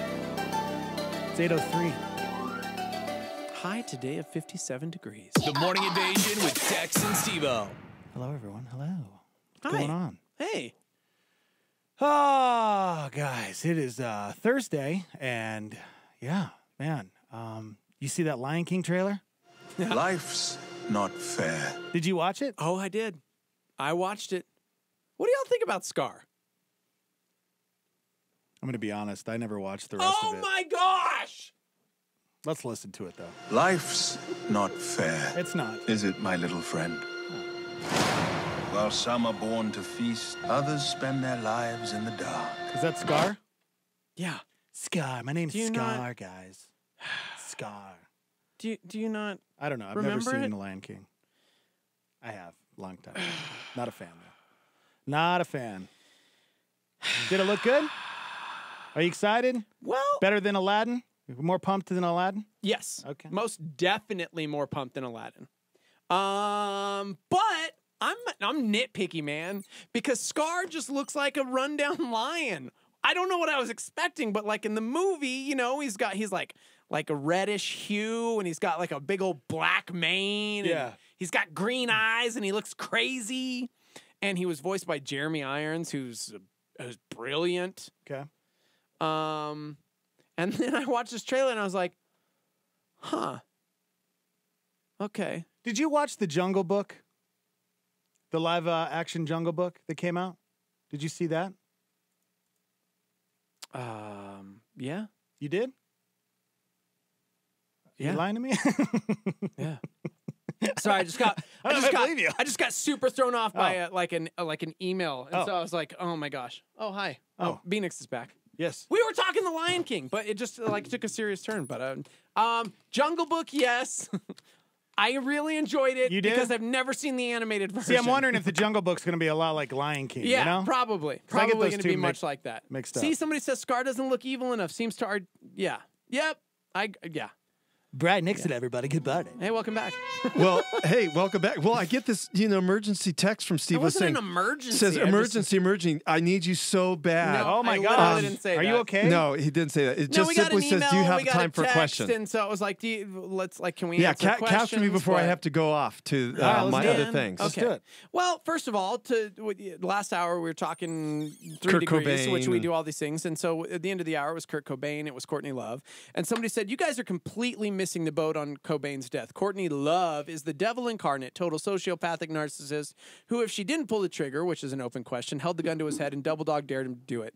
I saw that documentary yeah, too. Exactly. I saw it too. Yeah. Maybe read this book and get a different perspective on it, because I couldn't disagree with you more. Here's what I saw, Steve. Again, I mentioned I've seen like 5 or 6 different There's a lot of documentaries them. on this. One of the last ones I saw, which I thought was probably the most convincing, he was a former police officer, an investigative police detective, and he took upon this case knowing all the stuff that's out there, and he went and looked at the police files. He went to recreate everything to the best that he would for any crime scene. Yeah. His conclusion was emphatically that Kurt Cobain committed suicide. Yeah. Duh. With heroin. Yeah. And then because of the consequence of that, he said if the gunshot didn't kill him, the amount of heroin in his body, 3 minutes later, he would have been dead. Sure. Yeah. So probably what he did, and he goes, there's no evidence of a break-in. There's no evidence of, and this is, again, a leading I don't want to linger detective. on this too much. I don't want to linger on that Okay. too much, because I think that's stupid Yeah. and that's Okay. conspiracy theory, and he wasn't there, and vilifying Courtney as Because this- you like Courtney Love. By the way, well, I do. I found out that she was born in San Francisco but raised in Portland. Oh, okay. I was that kid as a teenager who absolutely despised her and called her the Yoko Ono and hated her Yeah. because she ruined my favorite band. Right. So I am that guy that grew up and started doing some actual research Right. and talking and listening and reading things from people that were actually a part of the life, Steve, and not just being a conspiracy Can I theorist. just amen you? Because let me say Amen. this. I hated her. Let me say this. For years. And this is for all Christians. Folks, Yeah. do your homework. Yes. Get to the facts. Right. Just don't read something online that someone says, Don't or I just watched watch this one documentary. documentary, Right. You have to do your facts. Yeah. I can't tell you how many people will just say, well, I read this, and then they spout it as fact. Yeah. And it's like, have you done the research? Have you really looked into this? That's why I said when this detective went and did an extensive research, talked to all the people, and he came to his conclusions, I go, I think that's probably the closest to the truth we're going to get to this. Okay, so second part of the email says, and glorifying heroin use, exclamation point, question mark, whatever. Where is the Christian message and God's love in anything these two did? And that's what I wanted to highlight, because I'm like, one, who in the bleep ever condoned or glorified heroin No, use? not me. None of us did. Nasty. We talked about how that depression and everything within that heroin addiction led to him killing himself. We talked about the suicide hotline. We talked Chris Cornell, who in his 50s, even though he'd already overcome the addiction, still succumbed to the depression that it caused from putting chemicals in his body. No one freaking ever glorified heroin use. Yeah. And as lastly, a matter of fact, where is the Christian message in God's love in anything these two did? Where is the Christian message in God's love in anything from 2/3 of the freaking Old Testament, where it's all these idiots destroying their lives and doing horrible and killing things other people, and dying and killing them, raping people, cutting them up? And so the point of the message is to take a cue from that and not repeat that mistake.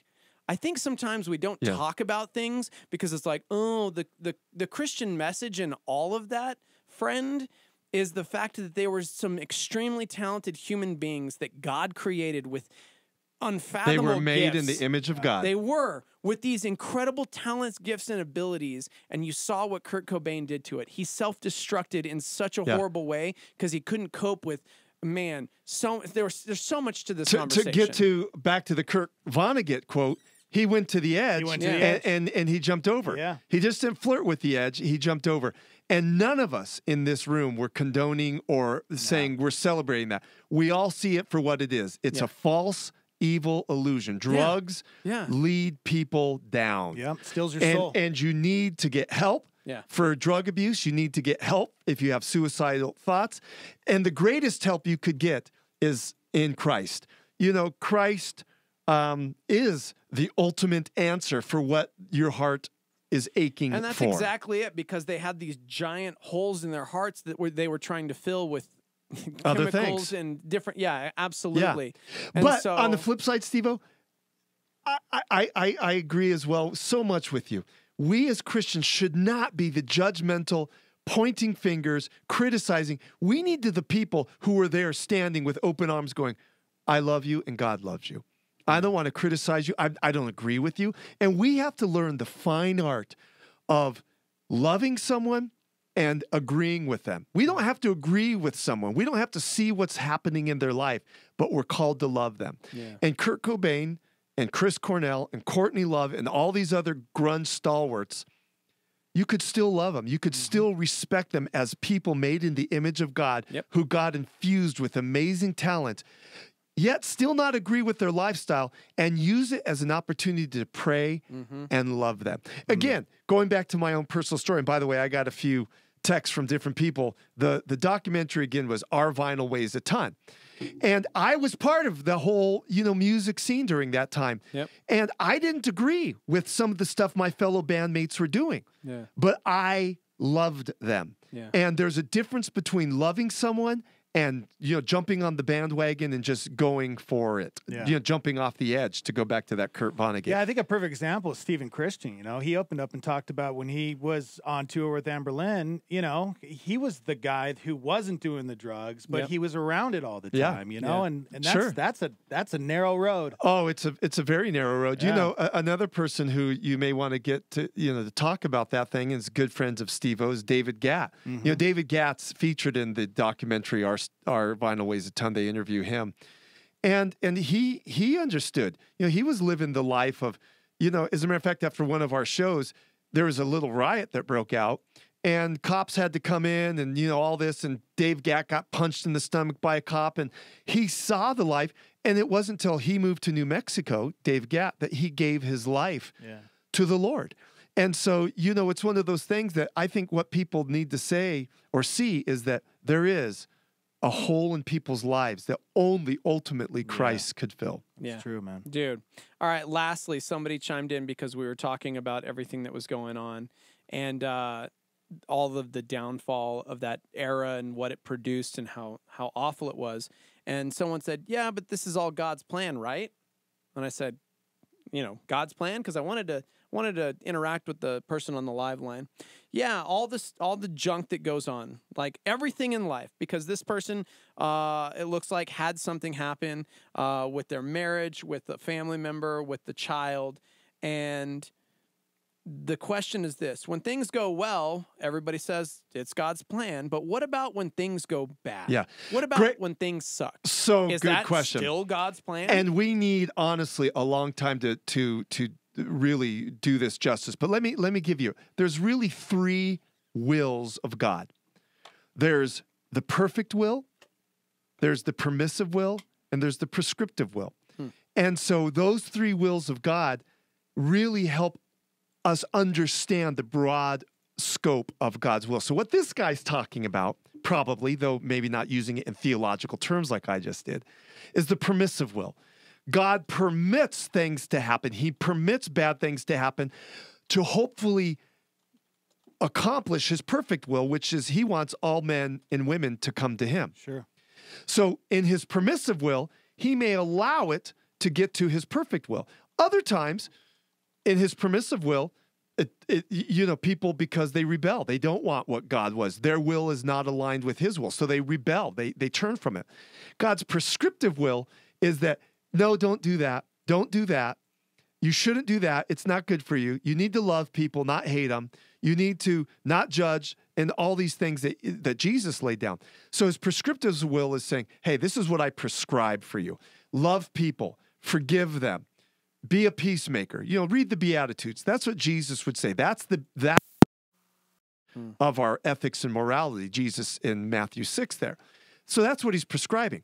But he permits things to happen, people to go through bad things. We in this room all went through bad things. Yeah. But how it aligns to his perfect will, that's a mystery. Yeah. But Paul in Romans 8 says, all things work together to the glory of God for those who love him. Yeah. And so this idea of all things, in Greek, it's pas. Pas is all. And the actual word for work together is sunegro. And it has this idea of all these rivers coming off a mountain, and they come into one river and then go into a broader body of ocean.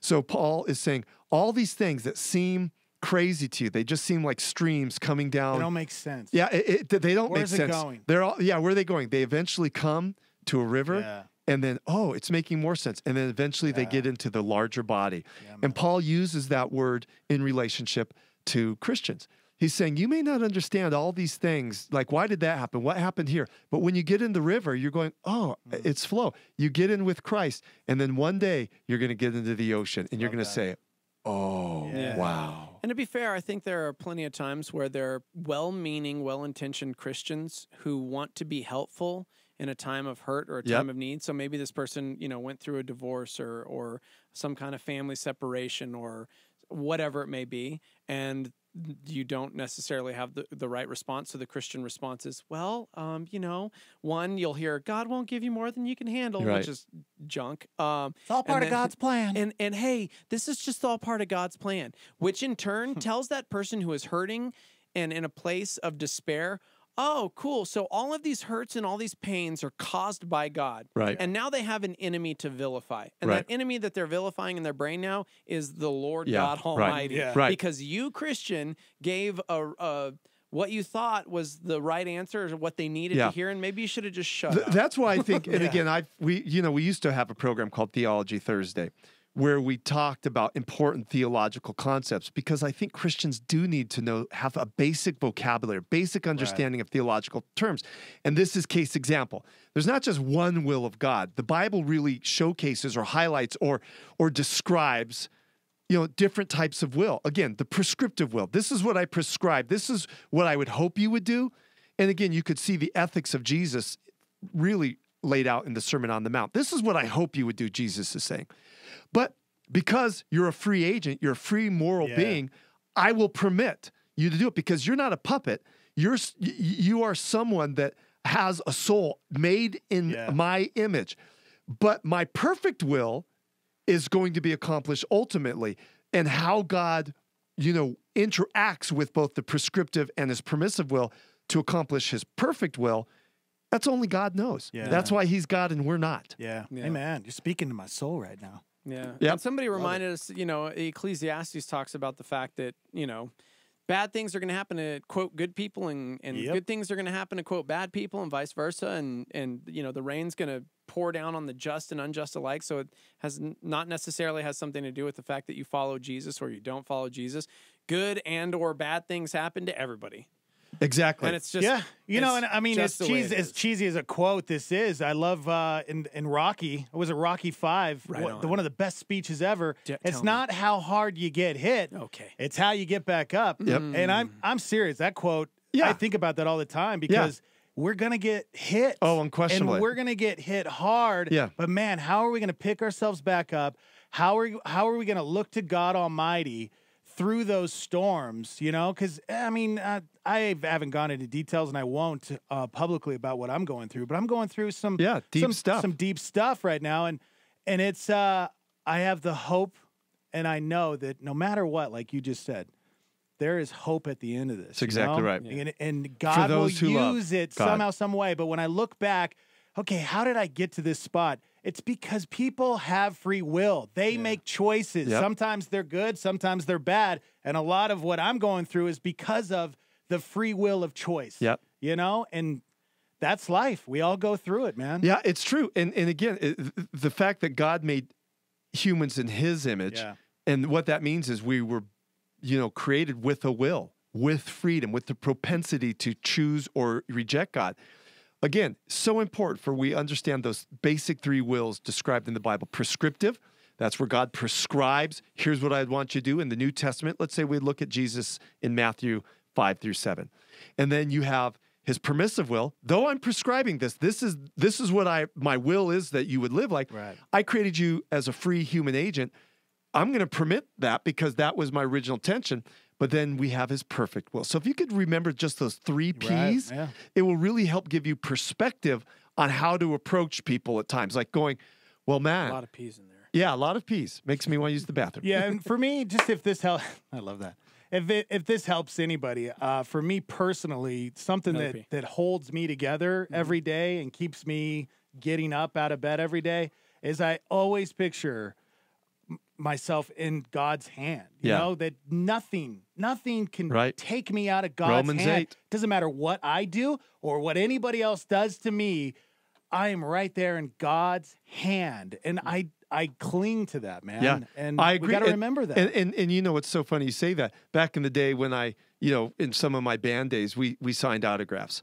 And I used to sign Romans 8 because, you know, that to me, if Paul makes one of the most beautiful, profound, and comforting statements, read Romans 8 and let that just sit in your soul. Mm-hmm. Yeah, I love that. I love you, Brian. All right, Dex, Steve, you guys rock. Say I love you back. Say I love you back right now. I love you back, guys.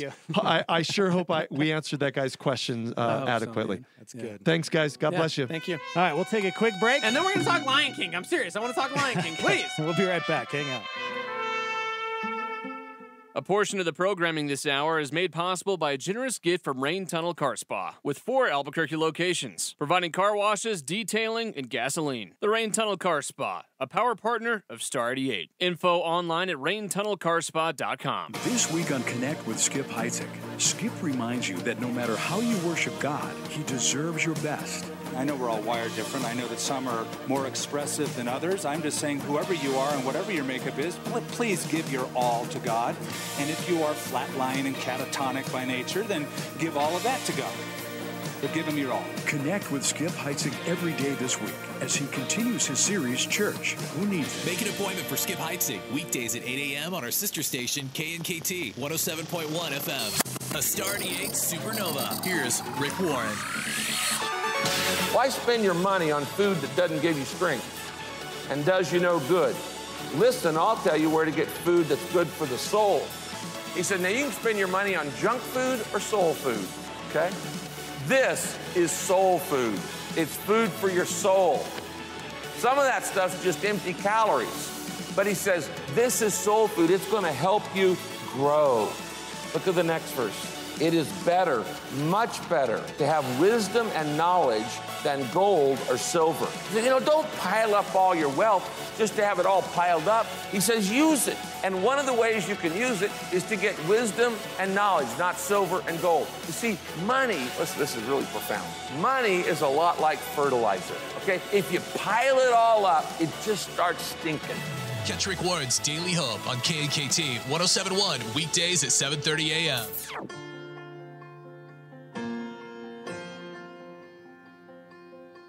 I've gotta keep the calm before the storm.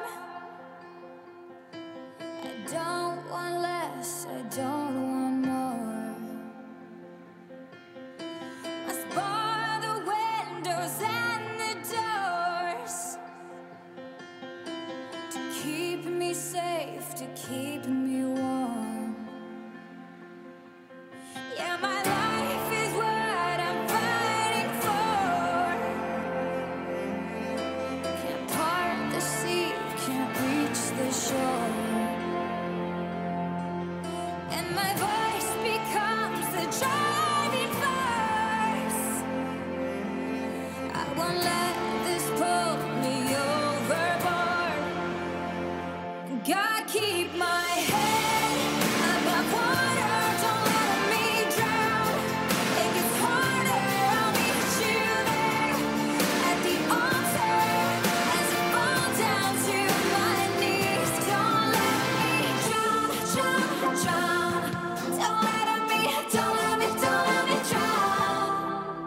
So pull me up from down below,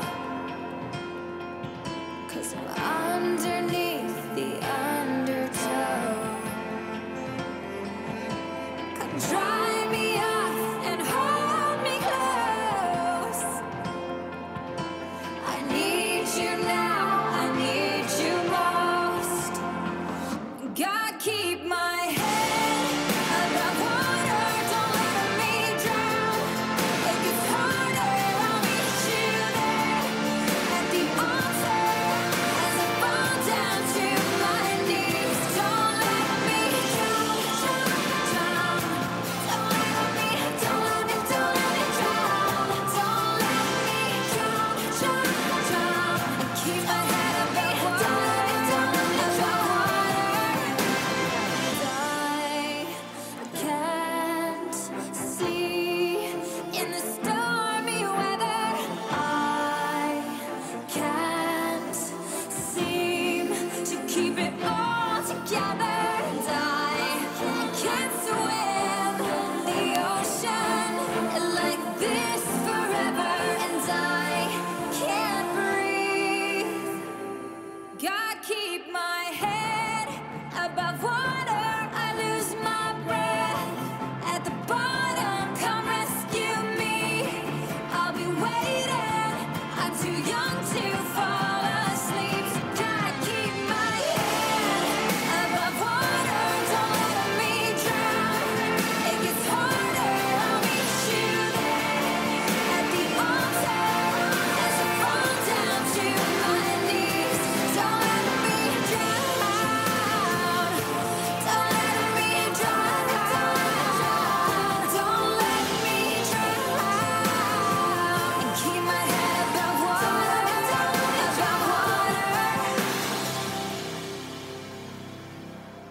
Avril Lavigne, Life, bro. You know? keep that head above water. I'm trying. 827. High today, 57 degrees. Put your life vest on, bro. Put it on right now. The Morning Invasion with Dex and Steve-O. What if we just walked around with life vests? I need it. Maybe bro. that'd be the next series at a church. Hey, if you're a church out there and you're looking for a series, the next series is flotation devices. And you hand out actual flotation devices to everybody that comes to church and have them wear them. It would be hilarious. It'd go viral. And there's a lot to the whole flotation device, you know? Yeah. Good morning, everybody. Welcome to the program. Live on YouTube at Star 88 FM if you'd like to chime in. Good morning, everybody. Laura, Paul, Alicia. Gosh, Unknown Infamous is asking some big questions on the YouTubes, and I'm like, I want to talk about the Lion King.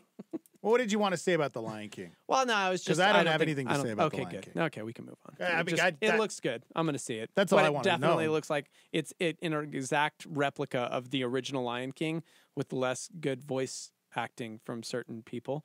And yeah. Let me take this phone call, and then we'll talk about glorifying. Hello? You owe me $1. Oh, ugh. Listen, I can't keep up. I mean, I'll try to do my best, but there's no promises anymore. You owe me another $1. No. Well, honestly, I'm working 2 jobs right now, so I'm trying the best I can to make enough money. So I'll get you the money soon. No promises, but I'll try. I'll see you Sunday, Astro Zombies. Wow. All right. Somebody says, seriously, though, why are Disney bad guys in live-action cartoon adaptations never scary? That's what I'm saying. Scar just looks like a beat-up lion. Never He doesn't look scary. terrifying at all. He just looks like he needs to eat. He looks skinny. Now, somebody did say, Steve-O, can you tell me a time when you went to the zoo and saw a red lion with black hair? Please, just tell me. No, I know. I get it. It's ridiculous, my reasoning. Scar just doesn't look scary. Life's not fair. It's and, not. And his voice isn't scary at all. Well, you know who that is? Who is that? That's the dude that he was in Doctor Strange. He played Mordo. Life's What is not his name? fair. Why can't Is I it, think my of his little name? friend? What is his name? While some are born to feast, others yes. spend their lives in the dark, There you go. Go ahead. begging for scraps. Go ahead. Chiwetel Ejiofor. Yes. Everything you Yes. Okay, yeah, I He know plays that Scar. guy. All He right. plays Scar. That's not a scary voice. He's not a scary voice, but he does have like that. He's Yeah. a thinker. Right. So yeah. Okay. Okay. Like Jafar. Somebody said even Jafar, not scary. No, he's more attractive than Aladdin. It's not going to make any sense when Jafar's like, maybe she should marry me. Because then it'd be like, maybe she should marry you. You're a very attractive man. And you're like second in command in the whole kingdom. Marry that guy. It's not all about looks, though, man. All right. Unless you look like Brad Pitt. Yeah. Somebody said, come on, bro. They couldn't get Jeremy Irons. He's dead. Wrong. Jeremy Irons is not dead. Who does Donald Glover play? He was just the butler in the Justice League movie. Who's Donald Glover in Lion King? Jeremy Irons is not dead, bro. What? Who's Donald Glover in Lion King? Simba. He's Simba? Yeah. Oh. Seth Rogen is Pumbaa. Come on, bro. Yeah. Okay. Yeah, Jeremy Irons is not dead, contrary to popular Starmy belief. So, Okay. Yeah. Okay. See, Katie says, I don't know, man. Idris Elba, Shere Khan, pretty scary. I agree. Oof. Definitely scary. Love looking. me some Idris. Yeah. So, yep. Anyways. All right. Albert says he wasn't scary in the cartoon either. Yeah, but he just looked like a villain. He had the green eyes and the scar and like red hair and black mane. I don't know. All right. Yeah. Whatever. Since we're talking about movies, did you see this? Avengers Endgame is already setting ticket sales records. Yeah, let's talk. Because Yeah. that goes in line with the question that was asked earlier on in the old YouTube. So, yeah. The question is whether or not it'll break the opening weekend record of $257.7 million that Avengers Infinity War set last April. And they're saying, they're speculating that it's going to do it. It's going to do it. Well, yeah. Yeah. It's gonna be the We're biggest 2 movie in weeks the world. away, and it's already breaking records. Endgame has sold more advance tickets in its first week than Star Wars The Force Awakens. That's after it sold more tickets in its first 24 hours than any movie in history. And according to Fandango, thousands of showtimes at theaters across the country have been sold out, so theaters are scheduling new showings. And some theaters are doing crazy times at like 4 a.m. and 7 a.m. Try to cash in. So, it's 2 weeks away, man. Rebecca says, I wonder if they'll sing all the songs. Well, duh. Did you see the new trailer? Come on, girl. They were even doing In the Jungle. Yeah. I was talking to a friend The Lion yesterday. Sleeps Tonight. You know And what I'm the friend was saying, man, I got to watch Infinity War. Do I have time? And I said, you better get on it. You've got time. You better get on it. We're only 2 movies away from finishing the 22-movie marathon that we were going through. Yeah, Bill was watching, he's Guardians of the Galaxy, the first one, last night. So he's rolling through it. I don't know if he's going to make it, though. And then you see this judge. I don't know if you talked about this because sometimes I zone out. But Jeremy Renner is doing a Hawkeye series on Disney. I saw that and I Disney was like, Plus. well, they better tell us when it takes place or spoiler alert. Yeah, exactly, right? Yeah, this is that streaming service that Disney has called Disney Plus. And I guess Jeremy isn't the actual star. His character is passing the torch to Kate Bishop, a female version of Hawkeye from the comics. Oh. So she's a member of the Young Avengers? Yeah. No word yet who's playing her. And there's also no word if this will serve as Jeremy's farewell as Hawkeye, but it's been pretty well established that the original Avengers will be a lot less prominent in the Marvel Universe after This is Endgame. true. So See, that's what I'm saying. This feels like a spoiler, though, because it's post-Endgame. So clearly Hawkeye lives? I don't know. Or is he doing, it's going to be like flashbacks. You never know. Yeah, could be. Who knows? But he's not going to be the star of it, so. Here's a deep, real question. So what's Scar's real name? I mean, obviously he wasn't born with the scar, right? Yeah. So they call him Scar because he's got a scar over his eye. So what was his name before that? Never thought about it. I don't know. Did you Google it? I didn't. Somebody said, still haven't seen either of the Ant-Man movies. I have no idea where Ant-Man was during Infinity War. Do I need to see them? Yes, you do. Because it explains it in Ant-Man and Wasp, where he was. Those, I think, in my opinion, are the best. I love Ant-Man. Somebody also said, by the way, real bad guys, they never look scary. They're people that make bad choices and look desperate, like Scar. That's touche. Touche. So we've been talking movies, and we had a good question on the old YouTubes from Unknown Infamous. That's a good question, bro. Hit me. Talking about glorifying something. What constitutes as glorifying something? Because he or she, they said, is it okay for Christians to glorify movies like Hellboy? Like, why do we glorify people that sing or act? Isn't that like an idol? And it's a good question because I'll tell you right now, and no, I'm not glorifying or condoning.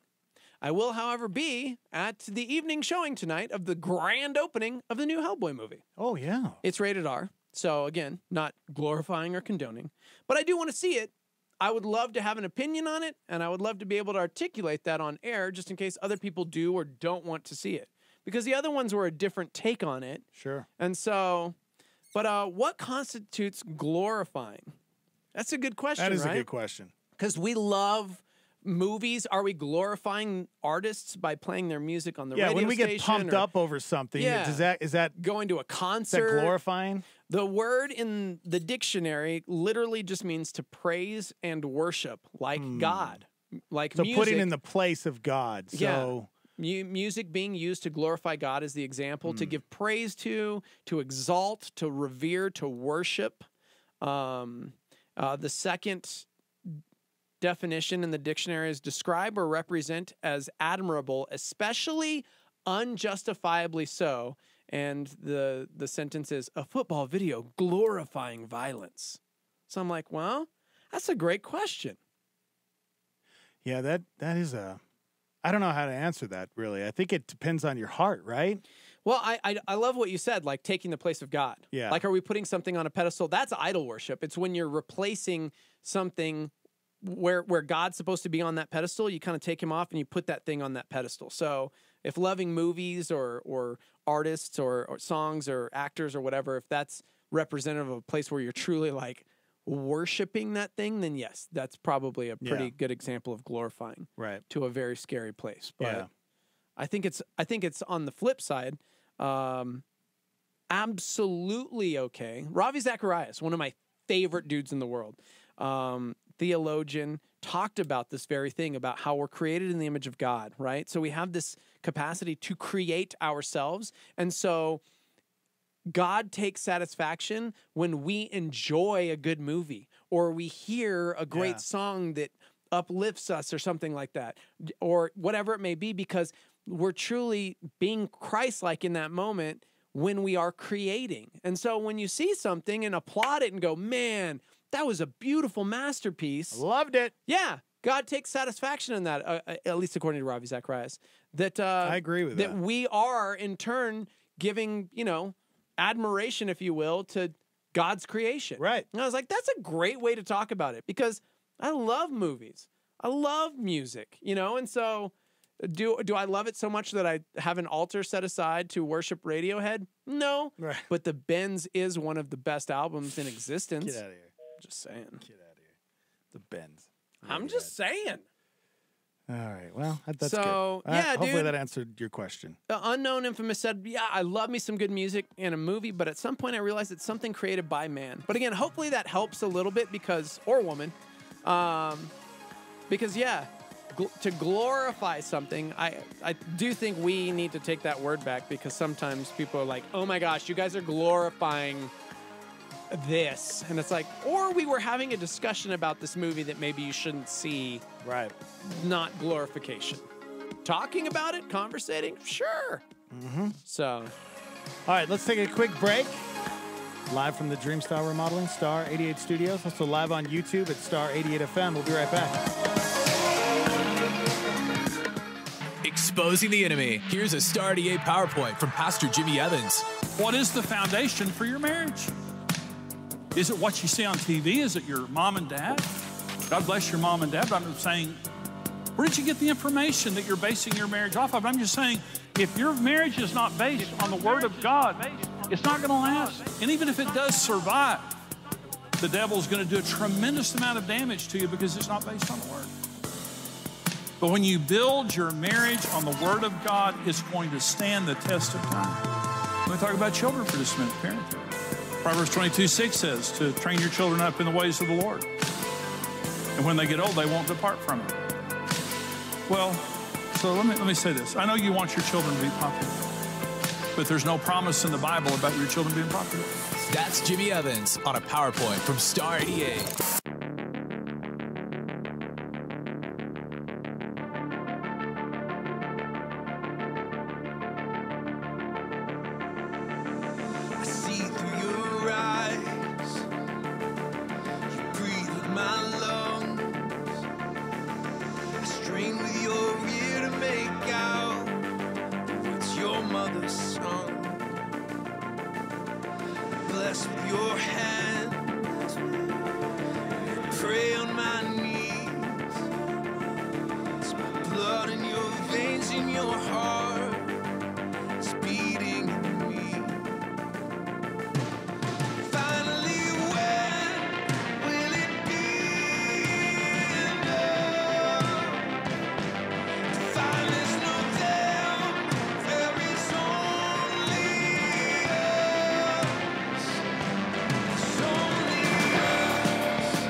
Only us. How about at 9:30? How about at 9? Well, because, Chalk Therapy Live. Well, yeah, I mean. Sorry, guys. It's not Sorry. live today. Sorry. 8:43. High today at 57 degrees. What's going on in the news today? North Carolina, where part of downtown Durham was leveled by a natural gas explosion. At least one person was killed. Nearly 3 weeks into spring, a major blizzard is about to pummel the Midwest. Warnings are in effect from Colorado to Minnesota. New developments in the nationwide measles outbreak. 8 new cases confirmed outside New York City among hundreds of cases spreading. The Attorney General says he believes the Trump campaign was spied on. The House Energy and Commerce Committee grilling representatives from 3 of the nation's biggest pharmaceutical companies over skyrocketing prices. In Israel, Prime Minister Benjamin Netanyahu appears headed for a historic 5th term after his main rival conceded defeat. And for the first time, we see a black hole. And as with all great discoveries, this is just the beginning. Yeah, guys. The beginning. Until it sucks us in and we all die. Okay. Am I right? I mean, yeah, totally. Good morning. Hi. Hang out with us. Yeah. Go to youtube.com/star88fm. Here's a quick good take on what we're talking about, glorifying things. Boy, Josh chimed in and said, we were all given unique gifts, talents, and abilities, and purchasing tickets and CDs, artwork, handmade furniture, etc. It encourages those and shows them that you want to support them in what they do. It all comes down to the heart of the individual, whether they're putting that person on a pedestal and making it an idol. But I like the idea of, that's like one of the gifts that we have is that encouragement. Supporting something that we love. You know what I'm saying? I got you. Oh, another way we can share our faith. Dude, speaking of, man, do I have a story for you. Oh, man, you're pumping it up. What if it's not that good? Don't pump it up. Well, speaking of faith, on Saturday night at a 7-Eleven, strange things were afoot at the Circle K. Toledo, Ohio. Jay Singh. He spotted someone who was acting suspicious. Okay. Jay Singh owns the 7-Eleven. No jokes. Do the So accent. he said, no, I'm not going to do it. You can see here he's turning. He's putting stuff in his pockets. He's like showing people in the video. He told an employee, hey, call 911. And then he went to the customer. He said when he approached the customer looked at him and said, I'll put it all back. And Singh, the store owner, said, no, I want you to put everything on the counter. I want to see all of the things you have in your pocket. Ooh, man. And so the customer did. He pulled all the things out of his pockets, and it was all food. And so he asked him, why? Why are you stealing all of this? Oh, no. And the kid said, I'm hungry. I'm stealing it for myself and my younger brother. And so this store owner said, wait. If you need food, I'm going to just give you the food. That's not a problem.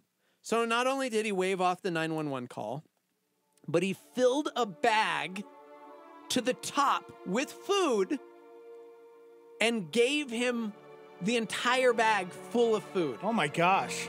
Wow.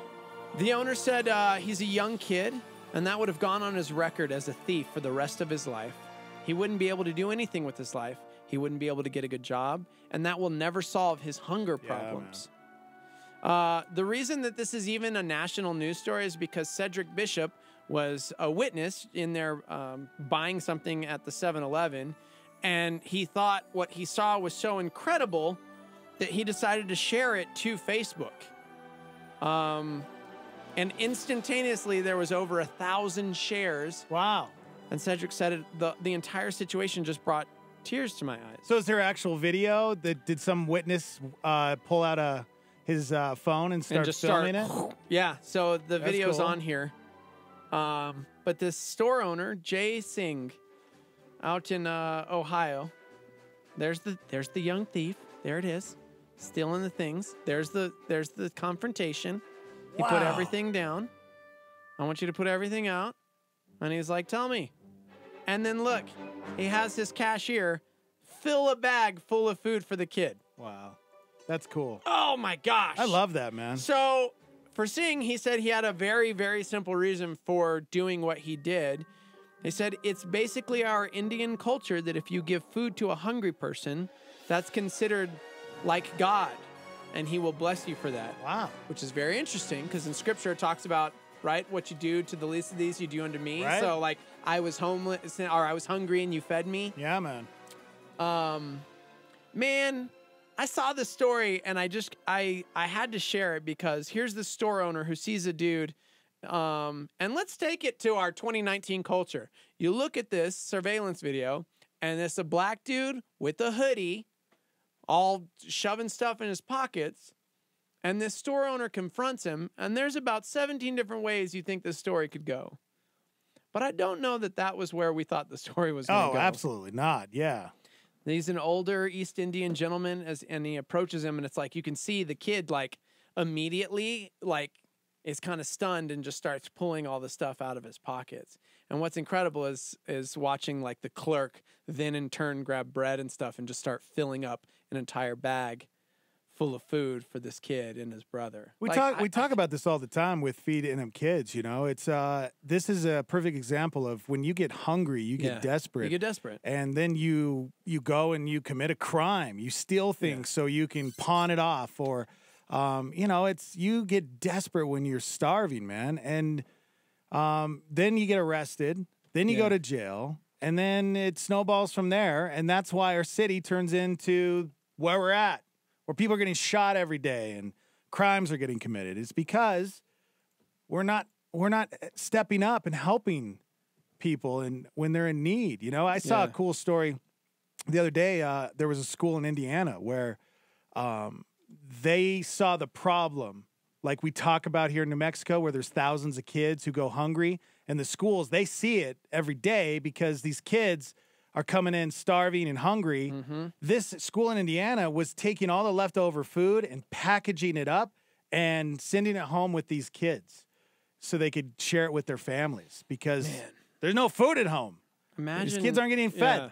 Imagine how much different our culture would be if more people acted like this store owner. You know what I'm saying? Yeah, exactly. Yeah. Yeah, it made me think about, I wonder how much, I would be interested to find out how much waste school cafeterias, you know, how much food they waste every day. Or maybe they know exactly how much food they need to make, and so maybe it's not a whole lot, but I wonder how much of that food, or even a lot of restaurants in town or businesses and stuff, how much food is getting wasted? Yeah. I don't know. Well, and I know there's some things that we don't see, like, you know, from time to time, there's usually the Christian that's boycotting Starbucks for the cup or for something like that. When I worked at Starbucks here in town, at the end of the day, all of the, like, pastries, we would collect all of those and give them to a food shelter here. Yeah. Because if not, it would just get thrown away. Yeah. And so I know many of places that actually do that. You just don't see those things. Right. And so it's always interesting. I just wanted to highlight the fact that there are still people doing good things for others and not seeking justice. Because this guy could have let that 911 call go through. He could have let the cops come and arrest this kid because he was stealing. He had a bunch of stuff in his pockets, all food. Right. And what's interesting is this kid, his response is actually pretty incredible too. Like, he looks remorseful. He pulls everything out of his pockets. He complies with everything. And he was honest. And I think there's something to be said about truth. Yeah. Like, even when you're hurting, being real, being truthful, because it went a long way to the store owner going, you know what, man? You're hungry? I'm going to feed you. Yeah. And took care of him. So that's cool, man. There's a lot to be learned here. So... Man, there is at least one person that works at a gas station that's actually nice. Wow, that's crazy. So, by the way, there's regulations in place. APS is not allowed to give away or use the food even the next day. So, stupid regulations. But, you know, yeah. So what the heck, man? I don't understand. Well, I mean, I think because they don't want them reusing the food for the children the next day, so maybe they just, like, make them throw it away. Who knows? What? I don't know. What about a okay, maybe one day? No leftovers? Come on, man. Okay. What the heck? Okay. Or why can't they send it home with the kids? I don't get that. Are they just scared of getting a lawsuit? Maybe. Who knows? Is that why? Yeah. I don't know. Good on you, Jay. Good on you, Jay. Shout out. 7-Eleven in Toledo. Yeah, man. Listen up, all you gas stations. Next time someone steals, what are you going to do, huh? Yeah. You can call 911? I mean, he still called 911, but then he kind of took it back. So, dude, another cool thing. Speaking of, let's just keep the feels Yeah, going. you want to How keep about going this? with the feels? We got a few minutes. Dwayne Wade. Yeah. Number 3, just retired. Okay. Called it a life in the NBA. And I read a pretty incredible story this morning. There is a Santa Fe lawyer who's given props to D. Wade because Dwayne Wade back in the day paid for her college tuition. No way. Yeah. It's pretty incredible. She was a student at Marquette University. Her name's Tamara Johnson. She's a Pewaukee native who now practices family law in Santa Fe. She was one of 3 students nationwide in 2010 to receive a full tuition scholarship to Marquette, co-sponsored by alumni of Marquette, Dwayne Wade. That's awesome. Yeah, she said the scholarship was one of my greatest blessings. It gave me an opportunity to have a life that I never thought was possible, put me on a completely different path than I ever thought I'd be on. So, a 2010 graduate of Pewaukee Valley High School, she's paying tribute to the 13-time NBA All-Star at the end of his career. And Is that what that commercial's about? Oh, yeah. Yeah, because I saw that going around, but I never clicked on it. Yeah. So there it is. That's really cool. Look at that. Yeah, Tamara Johnson. Right there. Santa Fe, yo. Yeah, that's cool, man. There's a lot of things that we just don't see or hear about, you know? Yeah. A lot of people that, have money or that are, superstars. They're doing some things behind the scenes that we don't see all the time, but we're so quick to judge. Yeah, it's a 4-minute video that Budweiser released honoring D. Wade, his philanthropic efforts. He's joined by 4 others whose lives have been touched by Dwayne, by his generosity. So that's really cool. Yeah. So I love that. Yeah, dude. What are you going to do today, huh? I know, Stormy, right? what are you going to do? I guess for one family, their house burned down, destroyed everything they own, and Dwayne Wade took them on a shopping spree. No way. Yeah. Gosh. So, but again, yeah, I thought that was really cool. She practices law in Santa Fe, and she had a full ride scholarship courtesy of Dwayne Wade. Oh, what kind of lawyer is she? Reading, because that wasn't the important part. Reading. You don't have to. Family law. Family law? Yeah. Okay, good for her, man. Shout out to all the lawyers out there. Mm-hmm. Thanks for what you guys do. Yeah. All right, on that note, we got to get out of it. Well, Shock Therapy Live coming up, guys. That's right. That's right. Shock Therapy Live. Tomorrow, we have a big show tomorrow. We didn't get to a bunch of stuff. I had a couple good news stories to get to, a couple of crazy criminal stories. We never got to the best places to live in America, that list in 2019. Where did Albuquerque fall? We'll find out. I do have some baseball stuff for you and Sam. I know you guys like that baseball. So, and I also got 33 shocking and unexpected celebrity facts. I saw some of these and I was like, oh, this is awesome. I didn't know this. And some Netflix. And yeah, guys, Shock Therapy Live coming up. Hang out. We'll be right back.